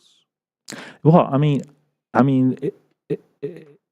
it's quite significant because, not only do you have the issue of you're affecting your cash flow, you're affecting your right to claim refund, because again, for the fifth time now, you are legitimately going to lose money and not have a right to it after that time period. But I think that there's additional risks that we can sort of split there. Again, the financial risk is quite obvious if you miss that refund deadline.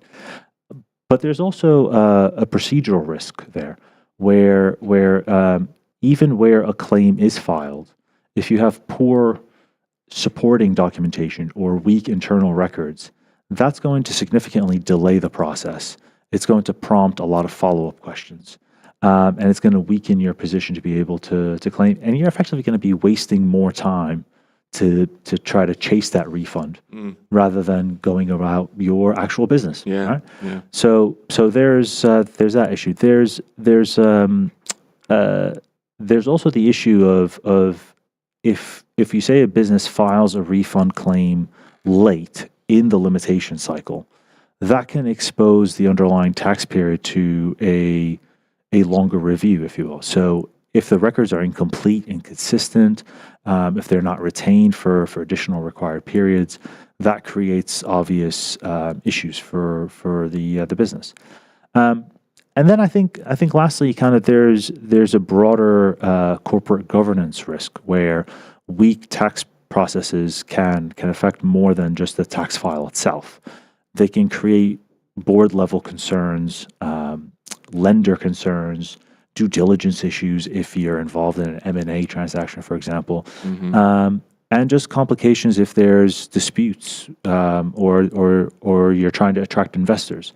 Having those kind of sloppy records or non-existent records is going to significantly delay every aspect of your business. So the risk isn't only about penalties or the assessments, but it's about your cash, your credibility, your control of your company. You mentioned it's a young tax is young in this country, in this jurisdiction, and you're right. It's a nascent industry, isn't it?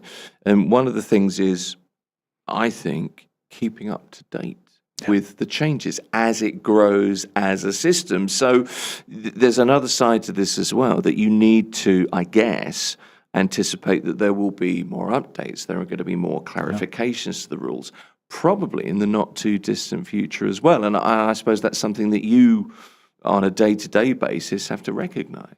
Yeah, and I think it's trying to understand that nothing is sort of standing still. It's a living document, if you will. It's a living it's set in beast, stone, right? but it also changes. Yeah, doesn't exactly. it? So I mean, things will change depending on the need to change, on how the system is working or not working.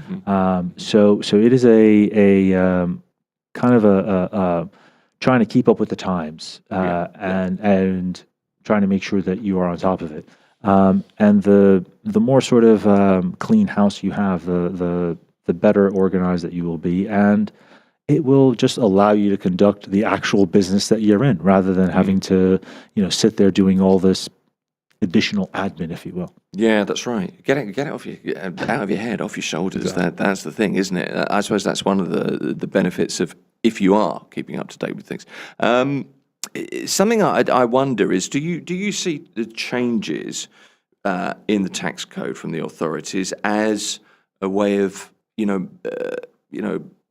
possibly as a stricter enforcement measure? Because there's an element of that, isn't there? You see a tax change, you think, better get that done, and how is that going to be enforced?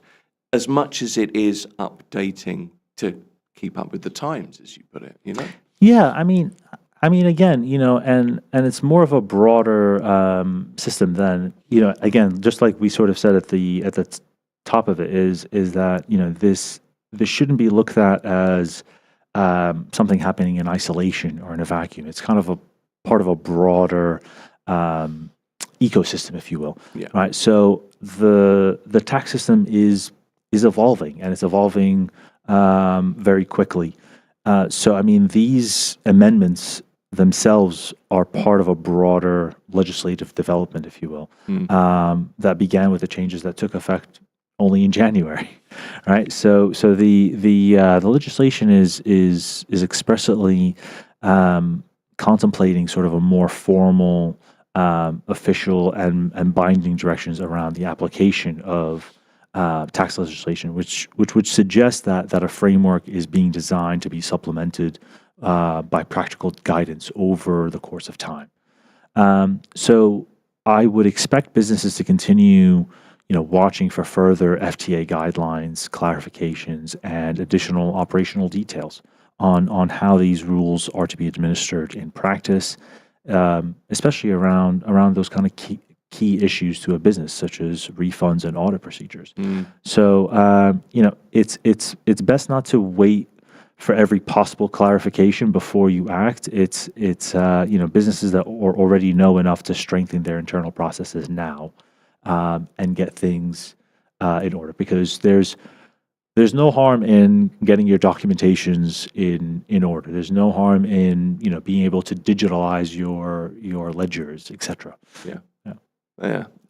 It's one of life's certainties, isn't it? Tax. Exactly. One of the two, apparently. That's how the quote goes. So strengthen internal processes to stay compliant. Be aware of the changes. But for those companies who are potentially more affected by the workload, for example, by what's expected, the SMEs, what should SMEs and owners prioritize right now to avoid any issues down the road? Yeah, again, I mean, it's especially the case for SMEs, but really for any business. And I think obviously, like your multinationals or those companies that are already regulated by financial regulators tend to be a bit better at this, because they are already kind of There's a little bit more built preparation, into it, right? Yeah, for sure. But yeah, certainly, getting your house in order in terms of, who is dedicated within your company to deal with these filings, with document support. Who has taken courses? Who has kept up to speed with what the legislation is? How are you keeping this internal documentation going? How are you keeping track of your refunds, your deadlines, your filings? All of those things are really going to play a role because while you are running an SME, worrying about the 10,000 different things that you need to worry about to run that business, be it a coffee shop or whatever it may be, you've still got to keep up with these tax rule changes and making sure that your documents are in order to be able to not miss deadlines and not miss filings and to not open yourself up for exposure unnecessarily. Sure. Know what you need to know, and if you don't know what you need to know, talk to an expert. I know one or two experts actually. Possibly. Yeah, there are a few around, not looking in any particular direction at the moment, of course. Look, last question for you. We're a little bit over time, but I think it's important to run through this as much as possible. Certainly in broad detail, to zero in needs a little bit more time. But if you're a business owner and you're listening to this or watching this, you've got a credit balance on file, for example, what's the first thing that business owner should be doing to stay on the right side of this update? Yeah, it's a big one because I think you really need to pay attention to a lot of different things. If you've got kind of historic credit balances or overpayments, those are going to directly affect your refund timing rules, right? Businesses that have complex or high volume transaction flows are going to be significantly affected because this would include businesses such as, for example, trading businesses, large distributors, logistic heavy businesses, where there's kind of frequent adjustments, cross charges, etc. That complexity tends to create credit balances irrespective, and you end up having a real documentation heavy burden there, right? And there's groups that undergo restructuring or rapid expansion. They have a real risk always of the tax treatment itself and sort of there being kind of a lack of continuity of records. And again, we kind of touched on this, but SMEs tend to sort of fall into that trap mostly because they are sort of big enough where tax is an issue, but they are not that big that they can be able to have, a dedicated accounting team and a dedicated.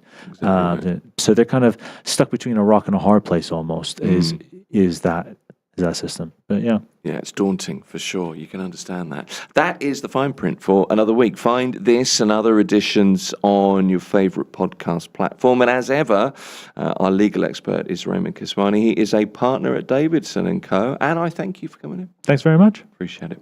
This is Mira Business FM.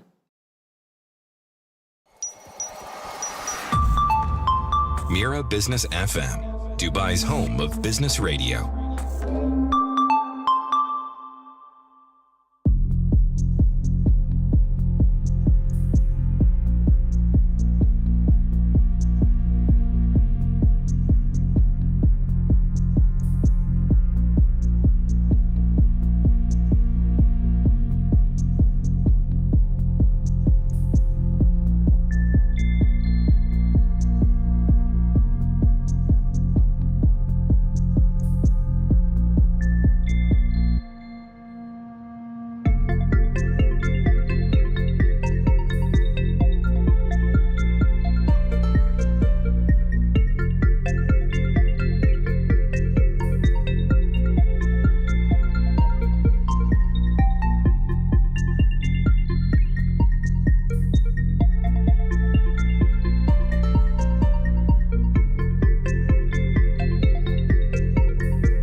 Business FM, Dubai's home of business radio. It's the morning drive. The UAE's creative industry is, well, it's tough times, essentially. Geopolitical tensions, economic pressure, and also shifting client priorities, reshaping film, reshaping advertising and content production. So the future of storytelling as a business is something I'm going to ask my next guest about. And he is Amar Galal. He's a film director and a producer. He's a man in touch with creatives of all shapes and sizes here in the UAE. You may have heard him recently on Crossroads, our Friday afternoon entertainment media show and podcast as well, with David Tully and Dima Magase from Middlesex University. Amar, it's a warm welcome back. Nice to see you. Oh, thank you, Tim. Thank you for having me. Good to have you here. So you've been very active on LinkedIn recently, posting about job prospects for creative workers, creative types affected by the situation just now. Give me an idea, if you can, just of how much the tensions in the region have impacted and are impacting the creative industry, you know, film, advertising, promotions, production. In short, Yeah. massive impact, I would say. Isn't it? Yeah, it is, Yeah. for sure. It's the whole chain got affected. So you have, like in advertising, for example, you have client, and then you have creative agencies, production houses, and definitely the freelance creative community, which is the foundation of the whole industry as well. And project got canceled, things on hold, which we don't know until when it's on hold, which means at the moment it's canceled in a way, and it's affecting everything. There's no payments for the freelance community at the moment. There's no income, I would say. And at the same time, there's no project. There's no upcoming project. There's no calendar, like a clear vision on a calendar or something. So It's the uncertainty, isn't it? That of course it is, Yeah, 100%. yeah. Especially when it comes to creative advertising and entertainment. And of course, Dubai is a hub for, in particular, the advertising. 100%. The centre in this region, for sure. 100%. It's one of the most important like cities or countries even in that domain. And moreover in entertainment and events as well, which is related to advertising because they're all connected in a way. So yeah, of course. No, I know the tentacles they reach, don't they? So look, we asked you here today really because you're really in touch. Well, I think you are anyway. The kind of the heartbeat of the creative community. That's where you know, it's your ecosystem. That's where you kind of exist. And we've seen this shift in the last few weeks. Brand campaigns paused, postponements, film sets are adjusting to new realities. With oil at the price it is, one of the first things to go, you know, when there's a situation like this is marketing budgets are trimmed, of course. Is the industry in a state of shock, or are we seeing a more calculated kind of rebriefing phase? Because there are so many projects on hold, potentially cancelled. Who knows when it's going to come back? I think both. Okay. There's part of it as a shock. And I think by now, because there have been like quite some time on the events and everything, we almost like past a month now. So it was a shock phase at the beginning. Right. And then now, a lot of people, they started to come to a reality that how we're going to adapt, how we're going to think about what's going on and how we can still serve the market and do work. Because at the end of the day, we're not going to be like canceled as talents. We need to work, we need to do things. Yeah. So Yeah. And of course, fewer job opportunities as well. It's not A much. lot fewer. yeah, it's not much, to be honest. But still, I think when the brands client side start to adapt to the markets, the budgets start to adapt to the market, if this is like kind of a new norm, if we're going to act with it as a new norm for some while, things will start to move and opportunities will start to come. That's how I see it. Maybe in a different way, maybe in a different scale and budget and flexibility and turnover. We need also to adapt as talents, right? So we need to adapt in terms of budgets, and we need to adapt in terms of how we're going to execute the work. We need to be fast because things are like on the move at the moment. You can't take that much time. You can't take a lot of time thinking about a concept, whatever. No, you need to be up running. There needs to be a different approach, doesn't there? Because if brands and clients are more cautious with their messaging, they're more cautious with their spending, the upshot is you know, creatives have to adapt to that. Unfortunately, that's just how that's 150%. Yeah, 150%. Do you think it's more of a slowdown? Do you think there's an aspect of reset in this, in that, you know, in terms of how creative work is produced and how people perceive the value of creative work? Yeah, that will happen very soon, if it's not happening actually at the moment. And I think that will bring like even new formats and the new kind of advertising and marketing, you know. So this is going to happen, especially that I believe the game right now is a game of patience, actually. So we need to be patient and wait, and this is crucial for a lot of people. But at the same time, I think time like this will bring opportunity for independent creative agencies, for example, because they're more agile, they're more fast, they're smaller approval system, whatever it is, more than network agencies, and that will reflect on freelancers as well. Well, hopefully, yeah. No, I can see the thinking there. I mean, we're in this kind of holding pattern at the moment, so it's affecting your traditional kind of advertising spend and film logistics. That's kind of understandable. So it wouldn't be a big surprise, would it, to see a turn towards the freelance community, maybe a leaner, maybe even a kind of more authentic storytelling kind of approach? I think that will happen because right now, with everything happening in the world in general, people, they need to connect more. So, like, for example, before that era, we used to see like a lot of AI work, for example. I believe they will continue a little bit because of the cutting costs and all that stuff. But again, I think the audience will be more happy to be connected in a human aspect.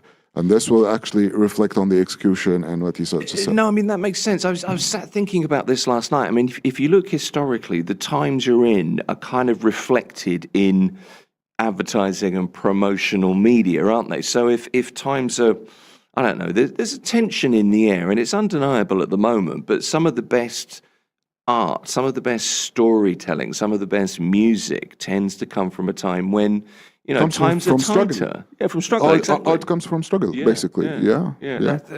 It's just an interesting point to make, I think. So salaries and freelance rates are certainly affected at the moment. Yeah.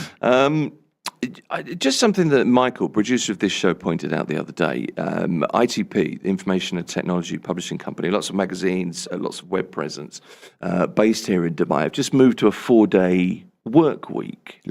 He's reading. Do you think that's a reflection of deeper pressure in sort of the media industry? I think so, but it will also affect the process, the whole thing, because right now, for example, like approval process takes time, and now you narrow down the time to 4 days rather than 5 days. Lots of backlog as well in decisions and stuff. So I think that will affect a little bit the approval system, but not the productivity, because at the end of the day, I think everybody right now, they want to work, not to overthink. I need to wake up in the morning doing something, like a bit, like even if you gave me a vacation right now or a time off, I'm not going to enjoy it because I'll be like on the news or overthinking stuff or whatever. So I need to keep myself busy. Well, I think particularly in like the creative industry, overthinking is the enemy of flow, isn't it? Yeah. So, you know, it kind of gets in the way of the creative process. What do you think about 4-day weeks? Because there's reams of research about working, you know, maybe more intensively for 4 days and having more time to, you know, reflect and react and relax, if you like. Do you think you can improve productivity and creativity in the creative field by working, you know, 4 days rather than the 5? Just honest opinion. I know I put you on the spot a little bit there, Amar. I apologize, but No, that's I just wonder. Honestly, I don't think so. No? Yeah, but like I said, and this is how I feel even personally right now, when we reach weekends, it's not weekends anymore, so I'm not relaxed. I would rather keep myself busy and doing stuff and being productive, because if I'm free for like 3-4 days a week, I'll start like going down, slowing down, even like mentally and emotionally. Keep thinking. Ticking, yeah, rather than being more creative. So, but if you spin the wheel, it's going. Yeah, fair enough. So just push me there and I'll swim. That's fine. This is how we all feel right now. Just keep rolling you down the hill. Exactly. Keep rolling me. Look, the creative economy in the UAE is built on this huge network of freelancers, of editors, directors of photography, stylists, DJs, whatever it is. What do we need to do you think, to protect that creative capital during a downturn, so that we don't start losing talent? Yeah, 100%, which is one of the biggest problems, I would say, if it happens. Because, like I said earlier, it's the game of being patient right now, like how long this is going to last and how long I can last, actually, as a freelancer, for example, financially and every other aspect. But I think part of what's going on right now that let us start to think about the freelance community in the sense of protection kind of thing. So, for example, there's no like entity or organization or something that contain the freelancers together and maybe guide them through tough times. Well, there are so many different freelancing licenses and no, I'm not talking about the license. Entities. No, but I mean, they're kind of disparate groups, aren't they? Yeah, of course. There's no like an umbrella for the freelance community, like advertising, entertainment, film production, whatever it is. And like, for example, they don't have like security funds. They don't have like, it's not easy to get a loan if you're self-employed or a freelancer. And maybe this is a door for a lot of them that got already payments but on hold from previous jobs right before the events, but they need like something on the spot so they can push themselves a little bit further. So I think this is one of the things that we need to start think about at the moment from inside, by the way. I'm not talking about someone to come and do this. Like us as a community, we need to think about those things. We need to be together in a way, because we walk in silos at the end of the day. We need to think how we protect that community within the inner circle first. And from the outside, I think, and I'm talking to brands more from the client side, I think this is the right time to choose working with independent, small, medium-sized creative agencies, for example, more with freelancers than the network agencies, I would say, because the network agencies, they can tolerate themselves during time like that, the huge corporate. But the community is the more fragile. And also, they're quick right now, they're lightweight, and they will accept to be flexible in payments and also flexible in execution. And big ideas, because like I said, they need to keep themselves busy rather than overthink. So they want to work. So this is also part of how we protect those talents not to actually go away. Well, there's an element, isn't there, that if, when times are tough, that's when you maybe produce your best work, because there's more pressure on you to do so. So there's maybe quite a strong argument that actually now is a time to lean on creative talent. I don't mean lean on in an aggressive fashion. I mean, to look to creative talent. And it's also a time to enhance your skills, and it happens naturally.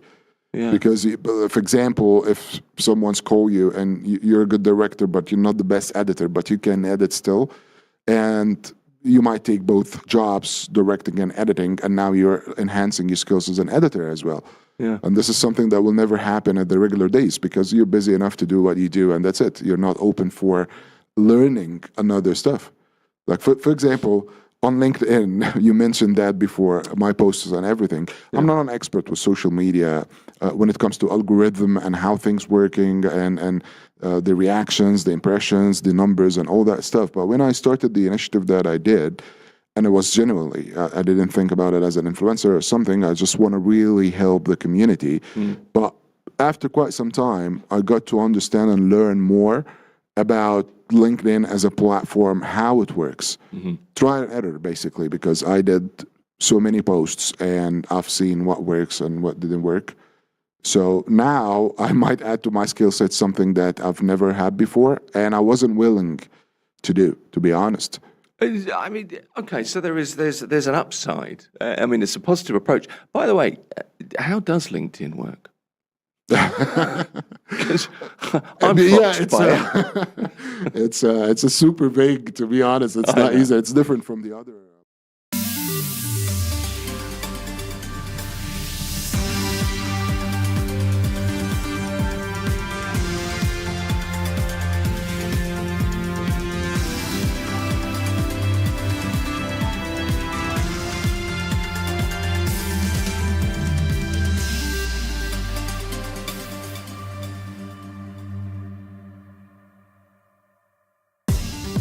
Good afternoon and welcome to the 12 p.m. Main News Bulletin. And this is me, Sahar Mushtaq, with the headlines. SpaceX was applying for approval from the U.S. Securities and Exchange Commission for its highly anticipated IPO. Now the company has shared more details with its bankers. It plans to reserve a large portion of shares for retail investors. After the IPO roadshow, 1,500 retail investors will be invited to a special event in June. CFO Brett Johnson said retail investors are a critical part of this IPO. He added they have been supportive of SpaceX and Elon Musk for a long time. The IPO is expected to be the largest ever, aiming to raise $75 billion, and this could value SpaceX at almost $2 trillion. Airlines in Europe and other countries are canceling flights, cutting routes, and raising fares. The crisis is caused by the ongoing U.S.-Israel war. The Israel-U.S.-Iran war. It has disrupted shipments through the Strait of Hormuz, a key route for global oil and gas. Pijit Payne, who is the head of energy forecasting at Oxford Economics, says around 10 million barrels of oil per day have been approved from global supply. This has created major shortfall, and jet fuel is one of the hardest hit areas. She explains that air travel is very sensitive to fuel prices, and this could severely affect airline operations worldwide. According to a report from BBC News, HubSpot lost around 140 million website visits in a year. The company provides sales and marketing tools for businesses. Kip Brodner, who is the HubSpot's chief marketing officer, says AI is changing how people search for information. Users are switching to AI tools, and search engines now show AI summaries at the top. The click-through rate is 60 to 70% lower. Bodner says companies like HubSpot are now trying to appear in AI-generated areas. Fuel prices in the Philippines will remain high despite guarantees from Iran of safe passage through the Strait of Hormuz, which carries 20% of world's oil and gas. Department of Energy Secretary Sharon Garin says the deal will not immediately lower prices. Gasoline will rise by 10 pesos per liter and diesel by 20 pesos per liter starting April 7th. Diesel prices have jumped from 55 pesos to 170 pesos per liter since the conflict began. More increases are likely while the Middle East conflict continues. That's the news for now. Follow more news on our website, mirabusiness.fm.